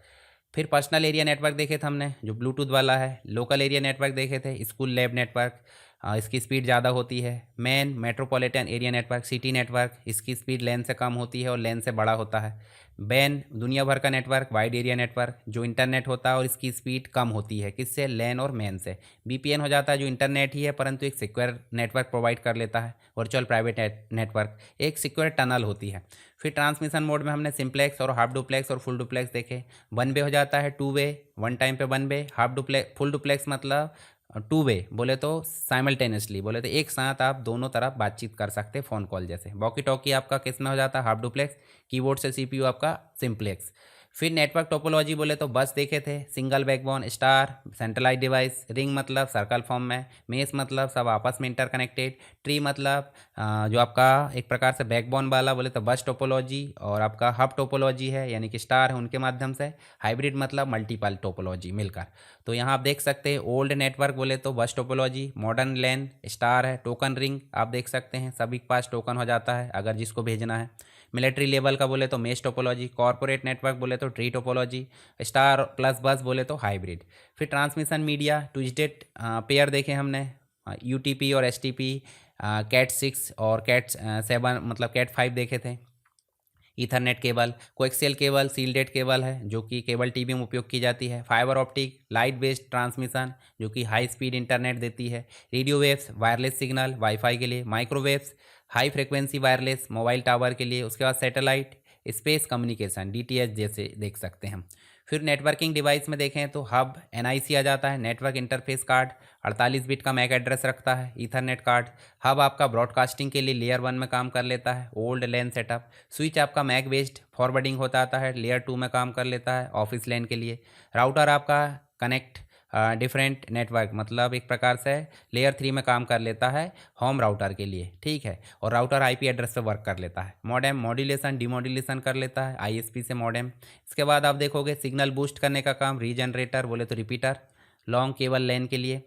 उसके बाद आपका ब्रिज बोले तो कनेक्ट लैन सेगमेंट कंट्रोल कर लेता है। गेटवे आपका प्रोटोकॉल कन्वर्जन करता है, और फायरवॉल आपका ट्रैफिक फिल्टर करता है। फिर ओएसआई मॉडल देखे हमने, 7 लेयर होती है, application layer HTTP, presentation layer SSL, session layer logic session, transport layer TCP, end to end communication. Network layer आपका राउटर पे आईपी एड्रेस पे काम कर लेता है। डेटा लिंक लेयर मैक पे काम कर लेता है, फ्रेमिंग पे स्विच जैसे। फिजिकल लेयर आपका सिग्नल ट्रांसमिशन केबल पे काम कर लेता है बिट के फॉर्म में। टीसीपी आईपी मॉडल में 4 लेयर होती है। एप्लीकेशन लेयर 3 लेयर के बराबर होती है, ये 3 लेयर जो है एप्लीकेशन लेयर बन जाती है। फिर ट्रांसपोर्ट लेयर और इंटरनेट लेयर। नेटवर्क लेयर में आपको 2 लेयर मिल जाती है, डेटा लिंक लेयर और फिजिकल। इस प्रकार टोटल आपकी 4 लेयर हो जाती है 7 लेयर को कन्वर्ट करके। तो इसमें भी आप देख सकते हैं प्रोटोकॉल वगैरह। कॉमन प्रोटोकॉल देखिए हमने, HTTPS है, FTP, SMTP, POP3, DNS, DHCP। तो इस प्रकार देखें तो वेब के लिए उपयोग की जाती है HTTP और HTTPS सिक्योर के लिए।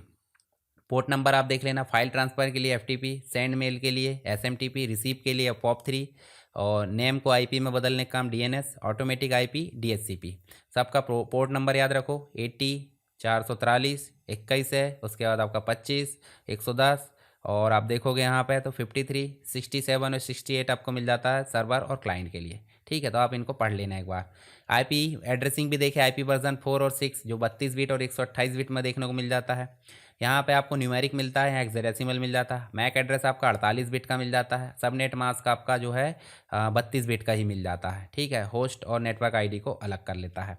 चलिए, आईपी वर्जन 4 में भी हमने देख लिया 5 क्लास थी, A B C D E, जिसमें 3 ही मुख्य रूप से देखने को मिल जाती है, जो लार्ज मीडियम स्मॉल में उपयोग की जाती है। फिर मल्टीकास्ट में आपका डी है और रिसर्च के लिए आपका ई हो जाता है। ठीक है, उसके बाद आपका साइबर सिक्योरिटी थ्रेड वगैरह देख ली हमने। जो वायरस है, मैलिशियस सॉफ्टवेयर, वॉर्म भी एक प्रकार का मैलिशियस सॉफ्टवेयर है, जिसमें आपको होस्ट की ज़रूरत नहीं पड़ती, यहाँ होस्ट की ज़रूरत पड़ जाती है।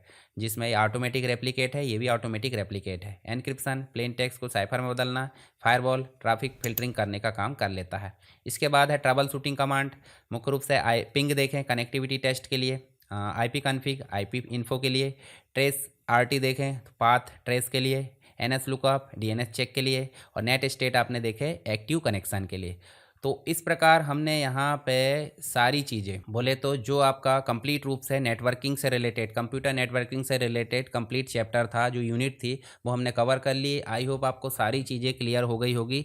फिर भी अगर कोई डाउट होता है तो आप मुझे बेझिझक कमेंट बॉक्स में बता सकते हैं। और आपने ये नहीं बताया, सभी लोगों ने जितने वीडियो देखते हैं, कि आप कौन सी सिटी से है, कुछ ही लोगों ने बताया, तो इतना बताने में क्या हर्ज है। मुझे भी अच्छा लगेगा कि वीडियो कहाँ से देखा जा रहा है। तो आप अपना नाम और साइड में अपनी सिटी लिखकर जो है आप कमेंट करना नहीं भूलना है। वीडियो पसंद आए तो वीडियो को लाइक कीजिए और अपने दोस्तों के साथ शेयर ज़रूर करना है। चलिए मिलते हैं नेक्स्ट क्लास में, तब तक के लिए जय हिंद।